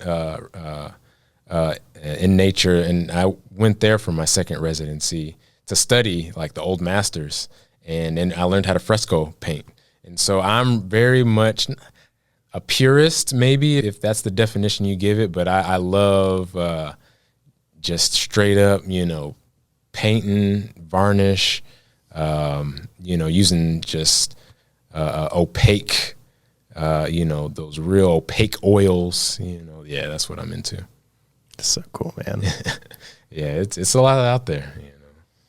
I can't even draw a stick figure. And my mom's a calligraphy artist and a painter. Wow. And so it's a real night. Like I feel so bad that none of her kids can do anything. I mean, and I always tell people, I think anyone can do it. My skill isn't the fact that I can make a picture. It is, though, having the patience to learn and to practice, and even having the interest to do that. That's my talent. I have a lot of patience, and that's where the skill comes in, honestly. So it's a method to the madness. I can teach. I feel like I can teach anyone who wants to learn, because it's not magic. Like, it's not. I mean, there are things. Well, that city council man it is, or whatever. Well, and there are people who, when you don't understand something, it seems like a person has an advantage, and sometimes people, like athletes, some people are just born away. To have an advantage, but for the most part, people, anybody can do it. I don't know, man. I think you have something special, and you know that. I'm coming to terms that I am like a special individual. Like I have a special perspective and a gift. So that's what I'm working on sharing, and public art does that. And You're so humble in how you say that. Kanye West said it. He'd be like, "I am the greatest." But you know what? I was raised that way. So this is the Bible Belt, and that's my family definitely was on that heavy. Committed to like teaching that. But honestly, there is a little bit of like trauma dipped into that. I like self-worth is something that I struggle with. So sometimes it's disguised as humility. But like we were saying a little bit ago, that people have this feeling of like, man, like, no, I can't, do it, or I've been shown that I shouldn't.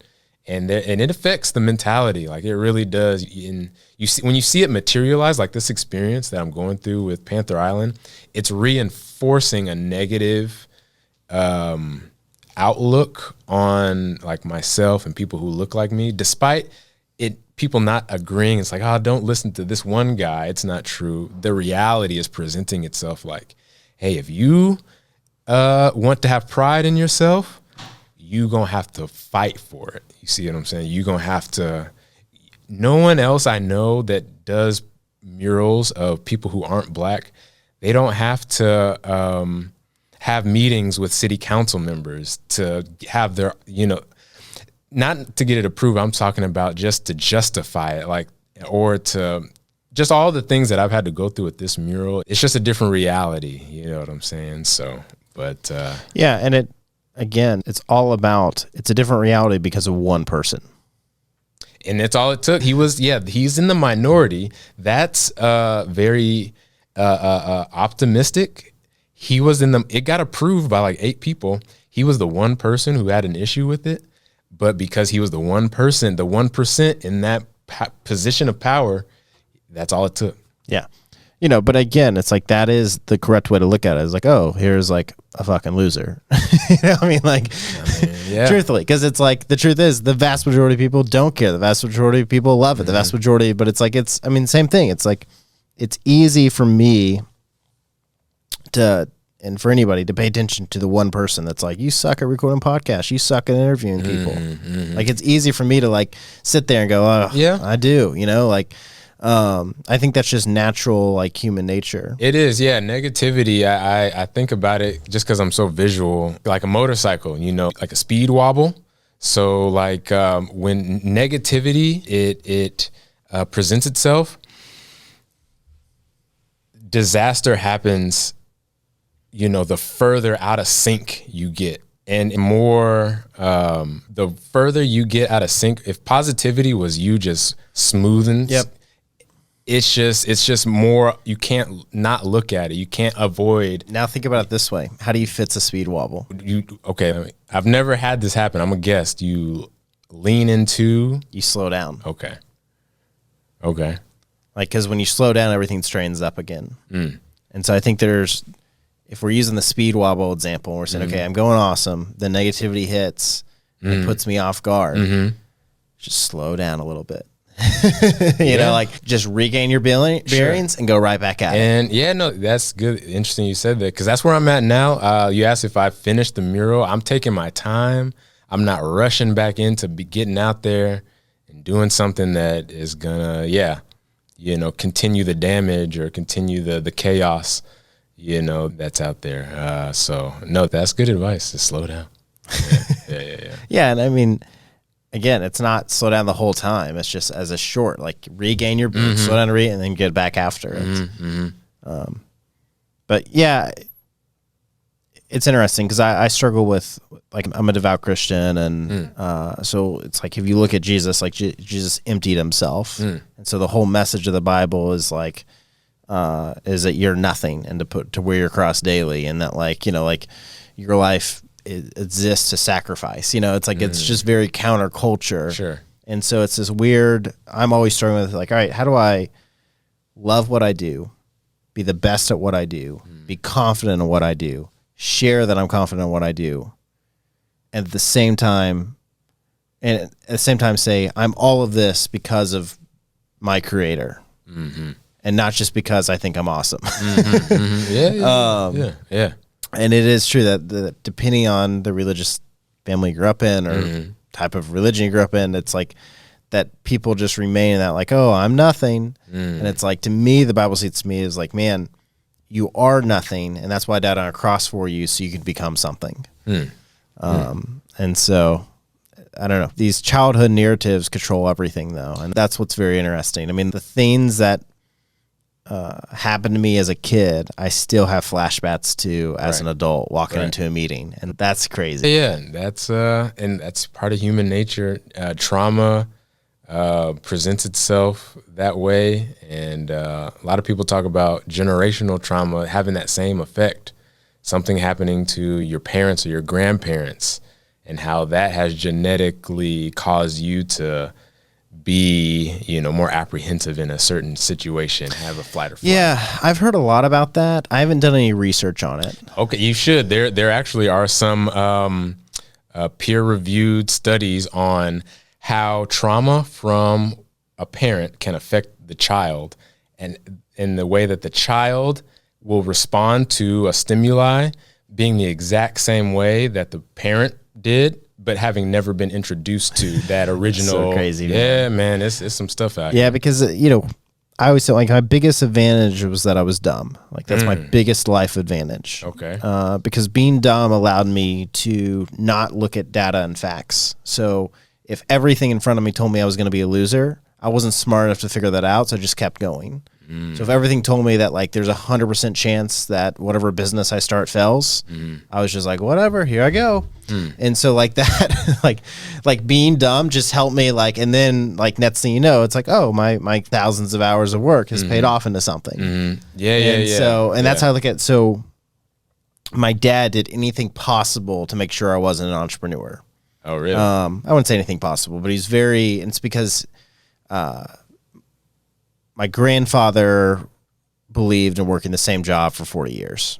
My dad believed in working in a corporate company, but moving all the time to work your way up the corporate ladder. Sure. And so that was, for my grandfather, that was even crazy. Wow. And so then you take the next step and I say, I'm just going to start my own thing. It's like, it's 3 degrees of craziness. And so it's like, my dad started his own thing, got screwed over by a pastor, which made it even worse. Wow. And because of that, my dad was terrified of me starting a business because of the hurt and pain and everything that it was for him. And so he did his best to just kind of shoot down anything I ever wanted to do. Yeah. And that just became my motivation.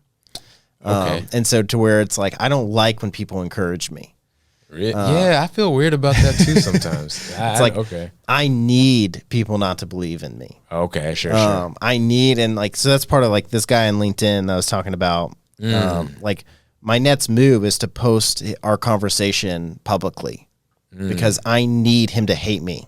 Like right now he dislikes me a little bit. I need him to like hate me. Wow. Okay. That's what I need. Yeah. No, But that is probably generational in the sense of that, like, I used whatever generational that thing was to empower me, and you can use it the other way around too. Yeah. There are 2 types of people, some people that need the coach to yell at them, and some who buckle under, need them to pat them on the back. You know what I'm saying? And, it's good that you found what works for you, because that's not as easy, for everybody, Yeah. And I think my advice for people on finding what works for them is to stop listening to other people, like to actually find out who you are. Like a lot of people spend their whole life trying to see like, oh, right, who does my mom think I am? Who does my dad think I am? Who do my coworkers think I am? Sure. It's like, actually just find out who you are. Sure. So that's kind of my story, is I was just really focused on like no part of me cared about making my parents proud, or like, it's just like, I just want to do my thing. Yeah. And I had a lot of self-belief, which allowed me to be really good at like not caring what people thought. But I mean, I think that's what it comes down to, is just like accepting like, cool, like, I live on this, like, that's why it wasn't a big deal for me not to go to college. Like one, my parents like never really set me up to go to college, but 2, it was just like, I'm just gonna like, I'm gonna win, like nobody decides if I win or not except myself. That's just having that mindset. Yeah. No, that's a powerful mindset for sure. I think that, you definitely, have some predisposed advantages of being able to get in that lane of thought, because there's so many other, stumbling blocks, people can come up on, trying to live for their parents and trying to impress them, is a real big one, I know. Yeah, I get real worried about my son. It's like he looks at his dad who thinks he's going to be president. Like that's a lot to to see. Yeah. That's wow. I mean, like that's pretty crazy. Right. So it's interesting. And I think that's why it's like actually talking with your kids is like maybe a big deal. Like my parents just didn't really have like conversations. Oh, see, and that's another conversation right there. Because luckily my parents support this venture. They have preferences. They would have liked things, just like you're talking about the things they're familiar with, like your dad and your grandfather. And that made so much sense. Like where they were at is like what was safe. Like do this. You know, we did it. We made it okay. You should do it. Luckily, though, my parents were supportive, you know, in this whole art venture, entrepreneurial, self-employed type route. Because, yeah, man, that makes all the difference. And like I said, talking to your kid is, you know, like it's invaluable, you know. Yeah, and the power of knowing where you're trying to go. Mm-hmm. Like ultimately, that is the end game. That's what separates people that make it and people that don't. Yeah, people that make it know where they want to go. You need vision for sure. You definitely need vision. You need ambition. A lot of that is not being aimless, not being so day to day. Just you know, you definitely want to. I'm different from my significant other in the sense that I'm constantly in the future. Like I'm always a project ahead of what I'm working on now, or I'm months ahead. And, you know, she values a lot of living in the moment, being, you know, present. And, you know, I see the value of both, but I think I definitely, you know, agree that without vision and without, you know, having those few steps ahead, at least chart it out. Yeah, you're not gonna get nowhere. So yeah, and for some people, they're okay with that. They're okay with things being how they are, and that's how they always have been, always will be, and like, and I think that's the real difference between like, maybe liberals and conservatives, is that like, when a liberal sees something wrong, they like work really hard at changing that. When conservatives see something wrong, they're like, well, that's their thing. Interesting. Yeah. Like, I mean, that thought isn't fully thought out yet. But I do see a little of that because like, for me, it's more the conservative end of things. I just like, I very individualism, you know, it's just like, yeah, do your own thing. Yeah. So if somebody like, when I see something, crazy, I'm just like, oh, somebody doing something crazy. Like I don't tie a political thought to it. I don't tie it. I'm like, oh, there's just somebody that did something crazy. That's yeah. I do see that. You know, I think I hear the word lone wolf the most from a conservative, you know, perspective, as opposed to like, hey, like there's policy that needs to change on, you know, talking about guns and things like that, of course. But I never really made that connection before. I'm gonna start looking at it, things, you know, like that. That's interesting. Whereas like I think liberals just overall are more community based, and I'm like, I love community, but you know, in the sense of that, like when they see something, they like want to force their opinions down. Like they want to force that. Like if they say like, okay, McDonald's is bad, they then make it their goal to like make sure nobody eats McDonald's. Okay, well, actually, I have a counter to that, because actually, just what happened here in Texas with the ruling not to teach critical race theory is like, hey, we want to control. That seems like kind of the liberal, you know, given your definition of like, hey, it's not just this one school or this one teacher. We need to change the whole thing. Let's change the whole narrative to fit our comfort level. You see what I'm saying? So I think it's really a matter of, I don't know, what it is you value. Like if you don't value something, you're not going to worry about it. But if you care about something, you're gonna change it and make sure everyone else follows suit if you have the power to do so. You see what I'm saying? Yeah, but that's getting political. So when I say like liberal or conservative, I don't mean politics. Oh, so what you talking about? Like people, there's like you can be more like, I can give you a liberal scoop of ice cream, or I can give you a conservative scoop. Like just the general of what conservative and liberal means. Okay. Or like, do you know what I'm saying? Like more of mindset. Is that what you mean? Like, yeah, I don't mean political. Okay. So it's not saying like, and I guess politics can get tied into it because in our day and age we tie politics to everything. But like, there seems to be that people that are more conservative minded. Okay. And I guess I only hear those terms when it's talking about politics. So maybe there's another word. What do you mean? Like those two polars, you know, if it's not liberal conservative, you mean maybe what?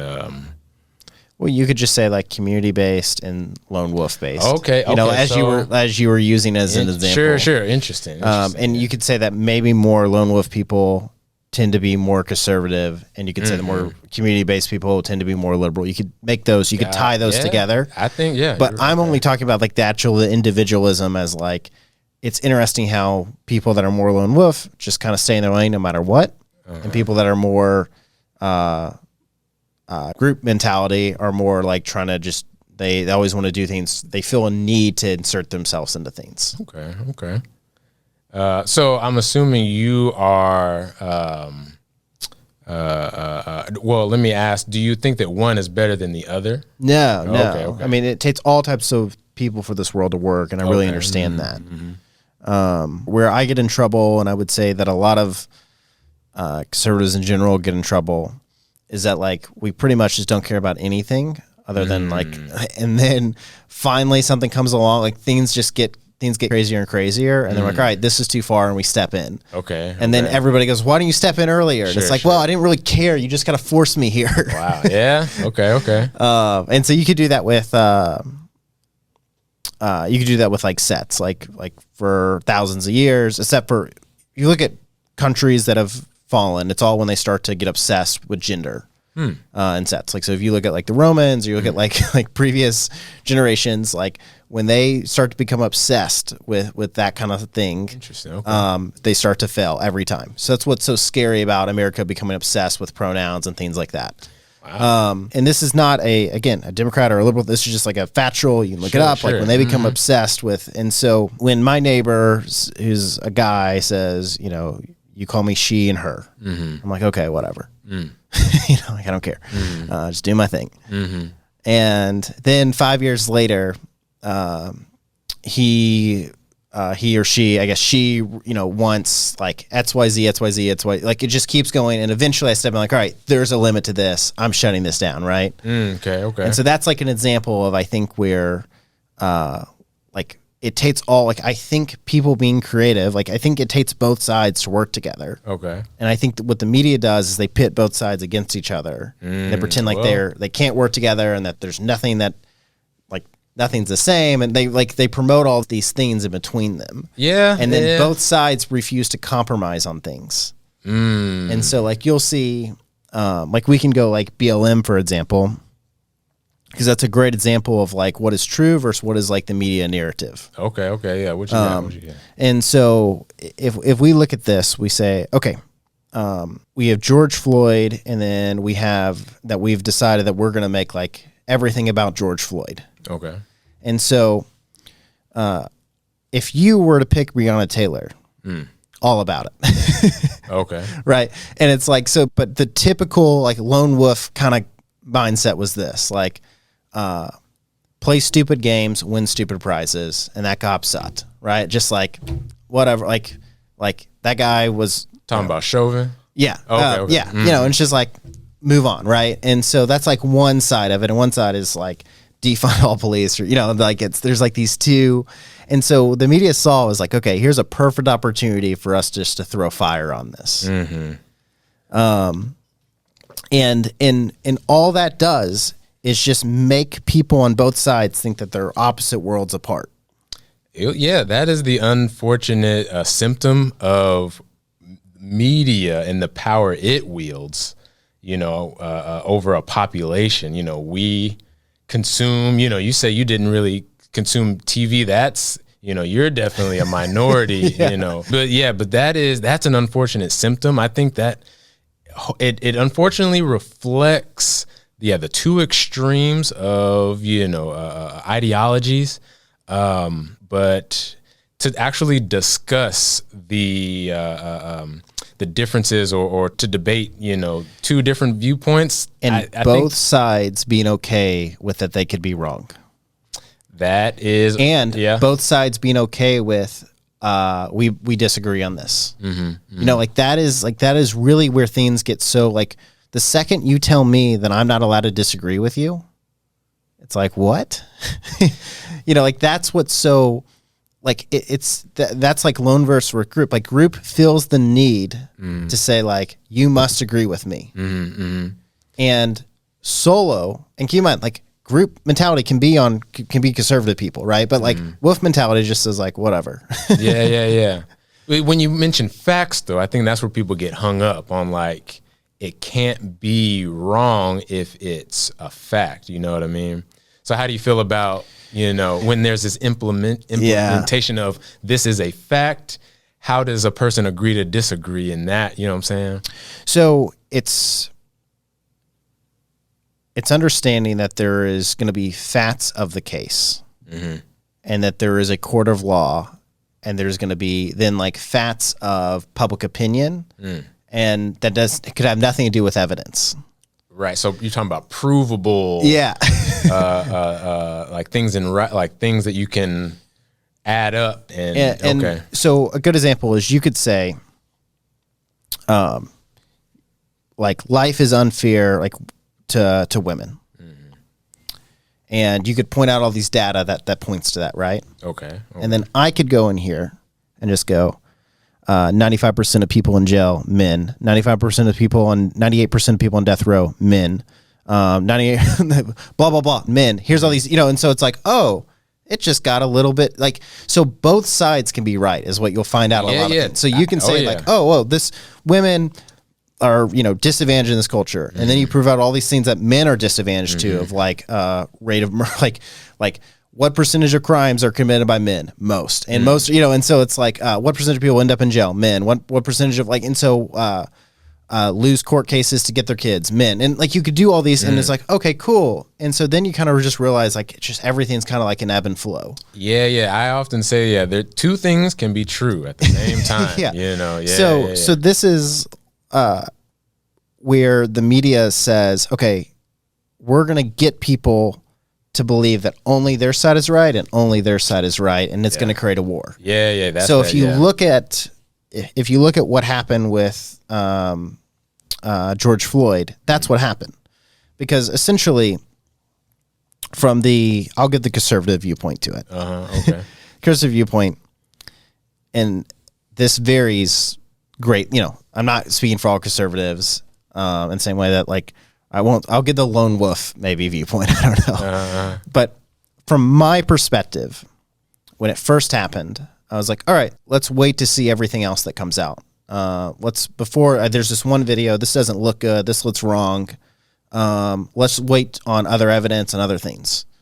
Because there is a system and a process, right? Like we should be looking at, okay, where are the other tapes? Was there any other drugs in his system? Were there, we should be looking at just every bit of evidence we can. And so the other side says, what do you mean? You see with your, like, this cop clearly killed this innocent black man. You're out of your mind. You hate black people. You deserve to die, right? And so I didn't say that they were wrong. I just said, I want to see more evidence. I just want to make sure before I open my mouth, so my foot doesn't end up in my mouth, I'm just like well-rounded about it. Right. And so what do we do? Right in the middle, people say, okay, cool, this is a perfect place we can throw fire at each other. Well, yeah, clearly, because that was what was happening. And just so you're saying the media doing that, throwing fire, is why he died? Is that what you mean by what happened to George Floyd, or the fallout after? I'm saying the fallout. Yeah, okay. Nothing to do with his death, but to say like the fallout of riots happening. Sure. Okay. And sides being pitted against each other was purely due to the media.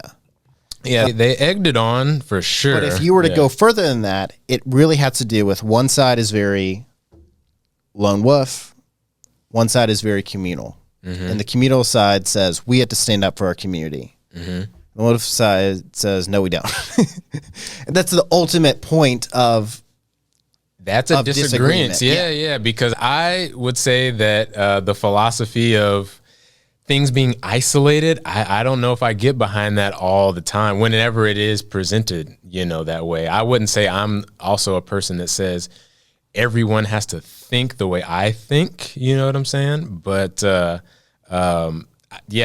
is the point right there, because if there is things happening that are similar in these pockets, that might be a result of it not being, it's just, a isolated lone wolf. It might be a result of a community type of teaching. Like, so I was in an art class at a community college in Mesquite, and they were hosting a police, seminar.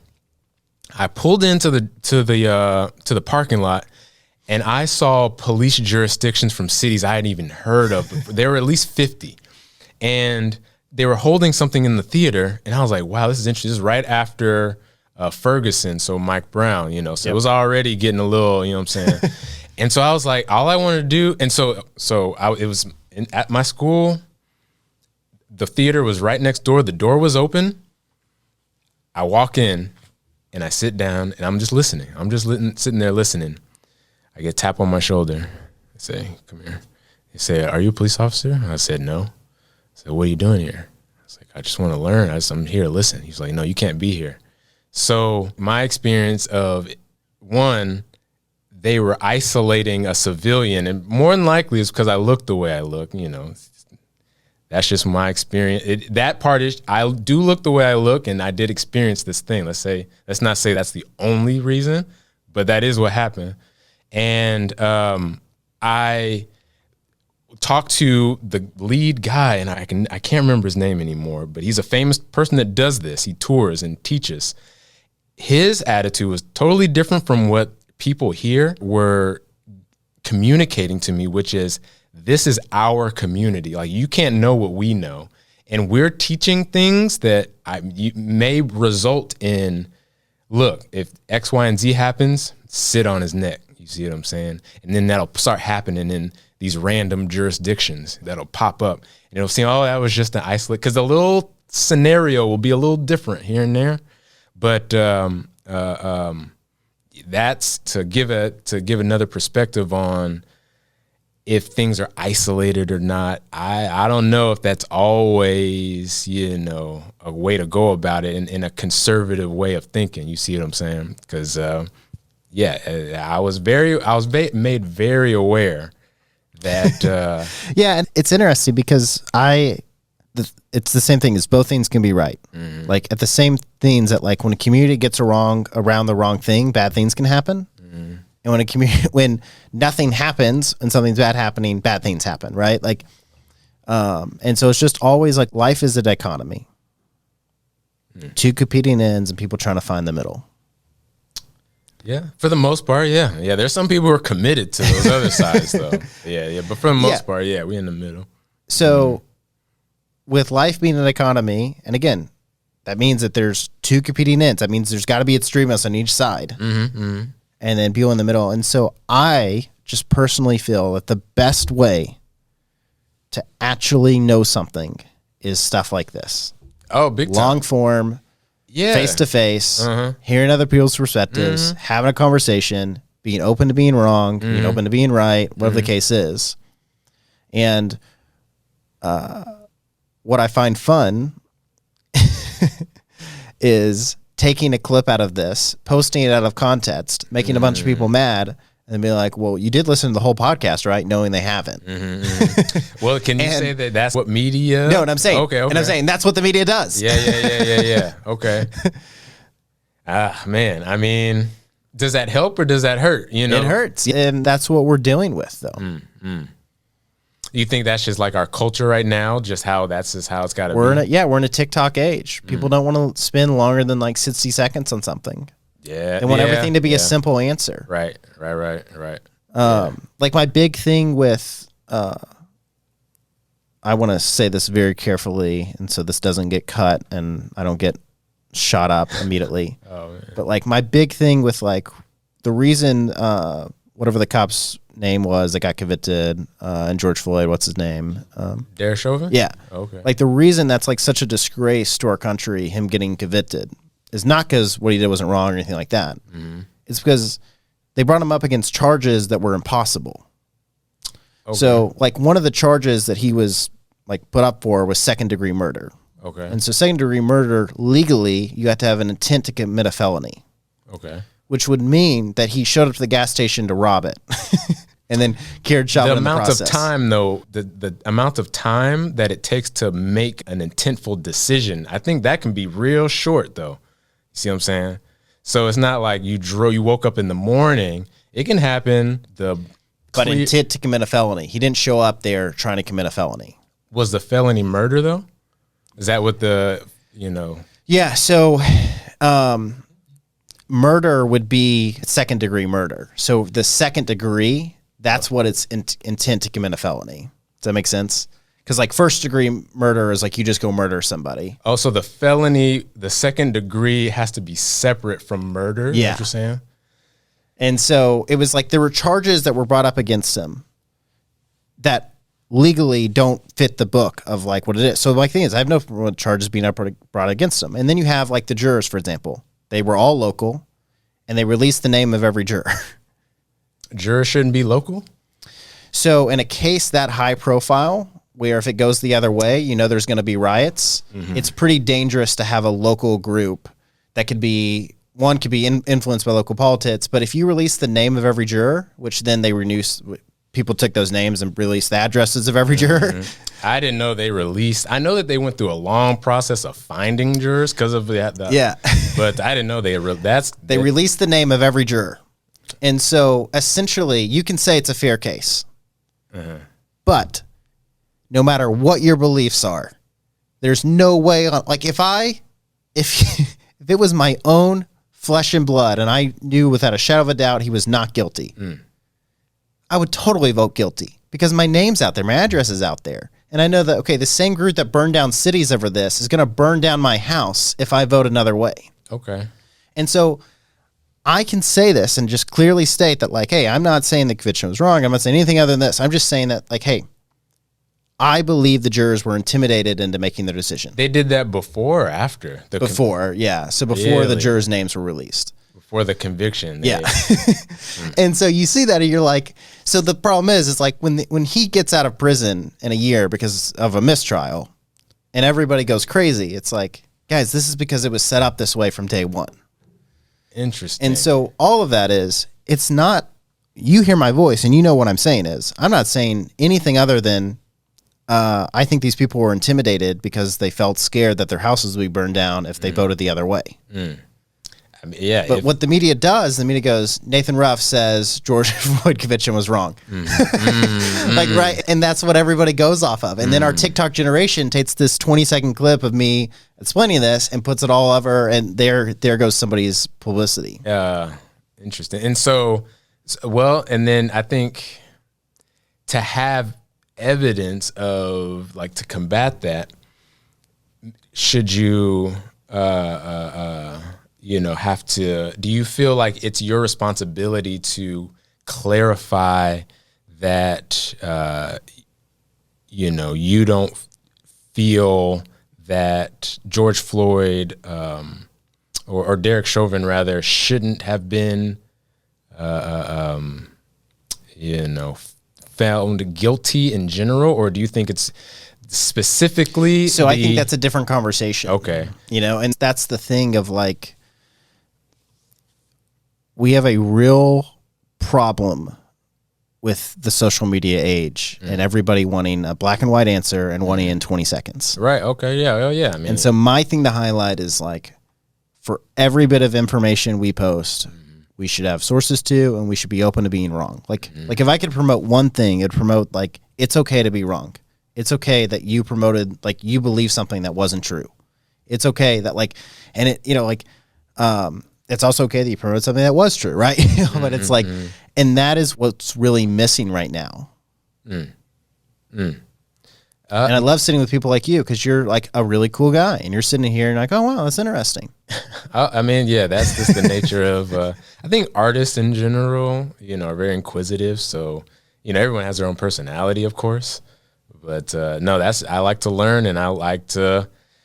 A lot of my work is based on topics like this and discussions like this. I had an open forum at a gallery one time talking about the conception of the construct of race, and that is uncomfortable for people to talk about. But now I'm here to discuss it and to learn. I think that there is a fine line though between fighting for what you really believe is right and then conceding, when, you know what I'm saying? Because, you really, even if you aren't able to prove something, that you might just be unprepared, or you might not be as witty, or, there's other little factors in there, you know what I'm saying? But no, that conversation in general is always, and conversation, not like arguments, you know what I mean? So that's the way, so. No. Yeah, and it really takes, like, a good town hall has people on both sides. Like, a good event has people that, like, drastically disagree with you. Yeah. Because then there's, like, there can actually, especially if they're educated, it's like, okay, cool, we can go something here. I don't know. I just realized, like, the more smart people I'm around, the more I realize that nothing's black and white, and there's another side to almost everything. Yeah, man, it's complex out here. It's not, yes, answers aren't simple. The world isn't simple. And it's frustrating that it isn't, because, I think our nature is to go in the path of least resistance, but iron sharpens iron. You know what I mean? So I think that's where you as an artist has just an enormous opportunity. Yeah. Just to say, like, I'm going to make art that is not with the narrative. Like, fine, like, like, I think there's so much room for people to say, like, hey, the narrative is this way. And after doing research, I believe that the narrative's wrong, and I'm producing this, right? Yeah, basically. Yeah. It's not easy, but that is, I think, what propels culture forward is artists challenging. And if somebody saw, like, all the black people on your mural and like, oh, I feel uncomfortable. Like, well, the next question is, like, what makes you uncomfortable about seeing people on a wall? Exactly. Right. Like, it's not bad that you feel uncomfortable. It's just like, let's just talk about it. That's honest. Yeah. A lot of my stuff is based in education, and that is understanding. As a teacher and as a student, there has to be this understanding, you know what I mean? And, it's a lot of experiments is what I think art is. It's social experiments, and public art is really big, is evidence of a social experiment, And, if most people just turn to themselves, they'd find the answer. Yeah. Like, I had a lunch with a guy that I was thinking about, like, investing several $100,000, a group. I was vetting a deal with a group. And he did it by my lunch. And, we're, like, meeting to go over, like, a several $100,000 deal. Right. And I just was like, what's up with this guy? Right? Okay. I just spent the whole time just worried and weirded out because of, like, something so simple as, like, buying my $9 lunch. Okay. I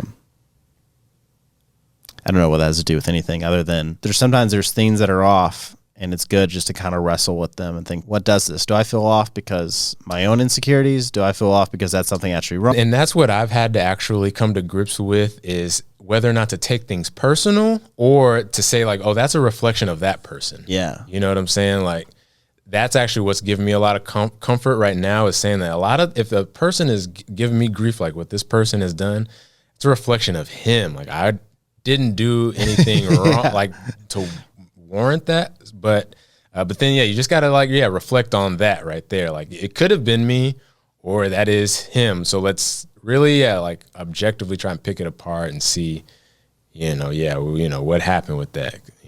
If that takes energy. A lot of people aren't equipped to make that type of, decision or judgment call. Yeah, because the easy path is the one of least resistance. Exactly. The easy path is that when something bad happens, you just like, well, it's because I'm black.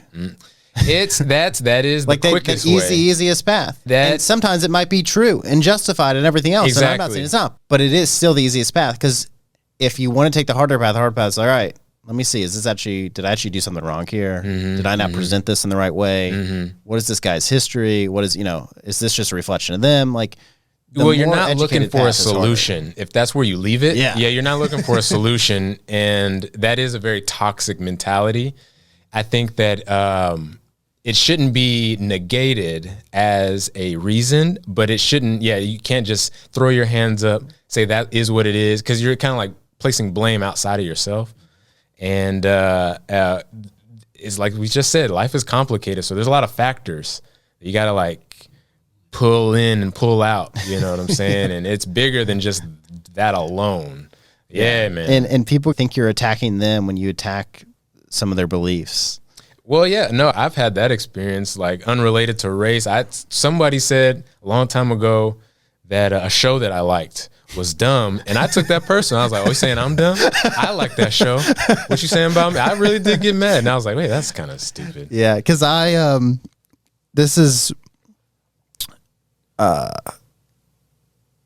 Do you remember when the guy got drunk and parked his car in the Wendy's drive-through and fell asleep? Okay, yeah, that was one of the shootings. Was that Atlanta? Yeah, this is in Atlanta, Okay. and then they wake him up, Mm-hmm. and then he tries to grab the officer's taser, and then he ends up, or maybe he does grab it and he's running off. I remember him running. Yeah, and they shoot him. Mm-hmm. Which again, like if anybody in my family fell asleep in a Wendy's drive-through and then tried to steal an officer's weapon of any kind and got shot, I'd be like, well, play stupid games, win stupid prizes. And then because the people's response to it was to burn down the Wendy's.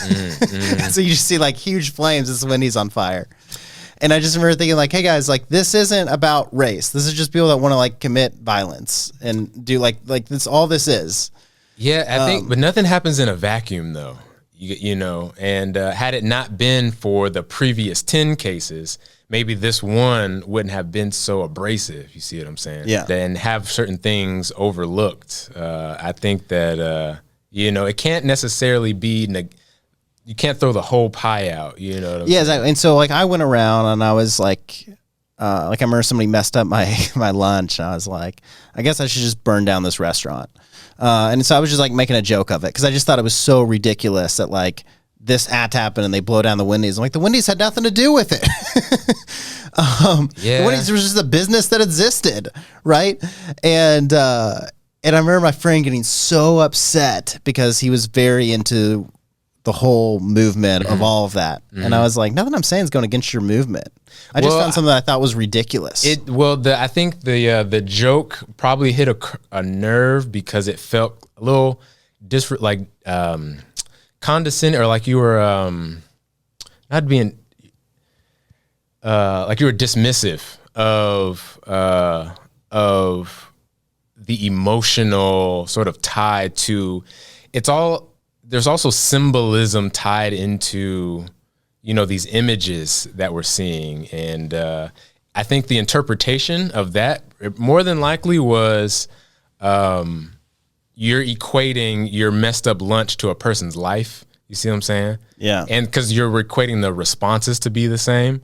So that's probably what that was about. I mean, despite your, view on whether or not it was justified, that's probably what that was about. So I think that despite your, disagreements on like the actions and the mindsets people have, you still got to be sensitive to people's they might misunderstand something, but what they feel, what they're experiencing is very real. And you might not share it, but this all brings for Lone Wolf says, not my problem. I don't care about your feelings. I don't need to. That's not my job. That's your job. The community goes, no, you have to care about my feelings. And that's ultimately the biggest divide between a conservative mindset and a liberal mindset. Right. And again, those can cross-reference. People can have different ideas and ideologies and everything else. But that's it. It's that I sit there and I go, if you get offended, that's your problem. That's not my problem. If your feelings are hurt, that's your own issue. Cool. JD Moore. Hey, Nathan. Thanks for coming in. Hey, man. Appreciate you having me.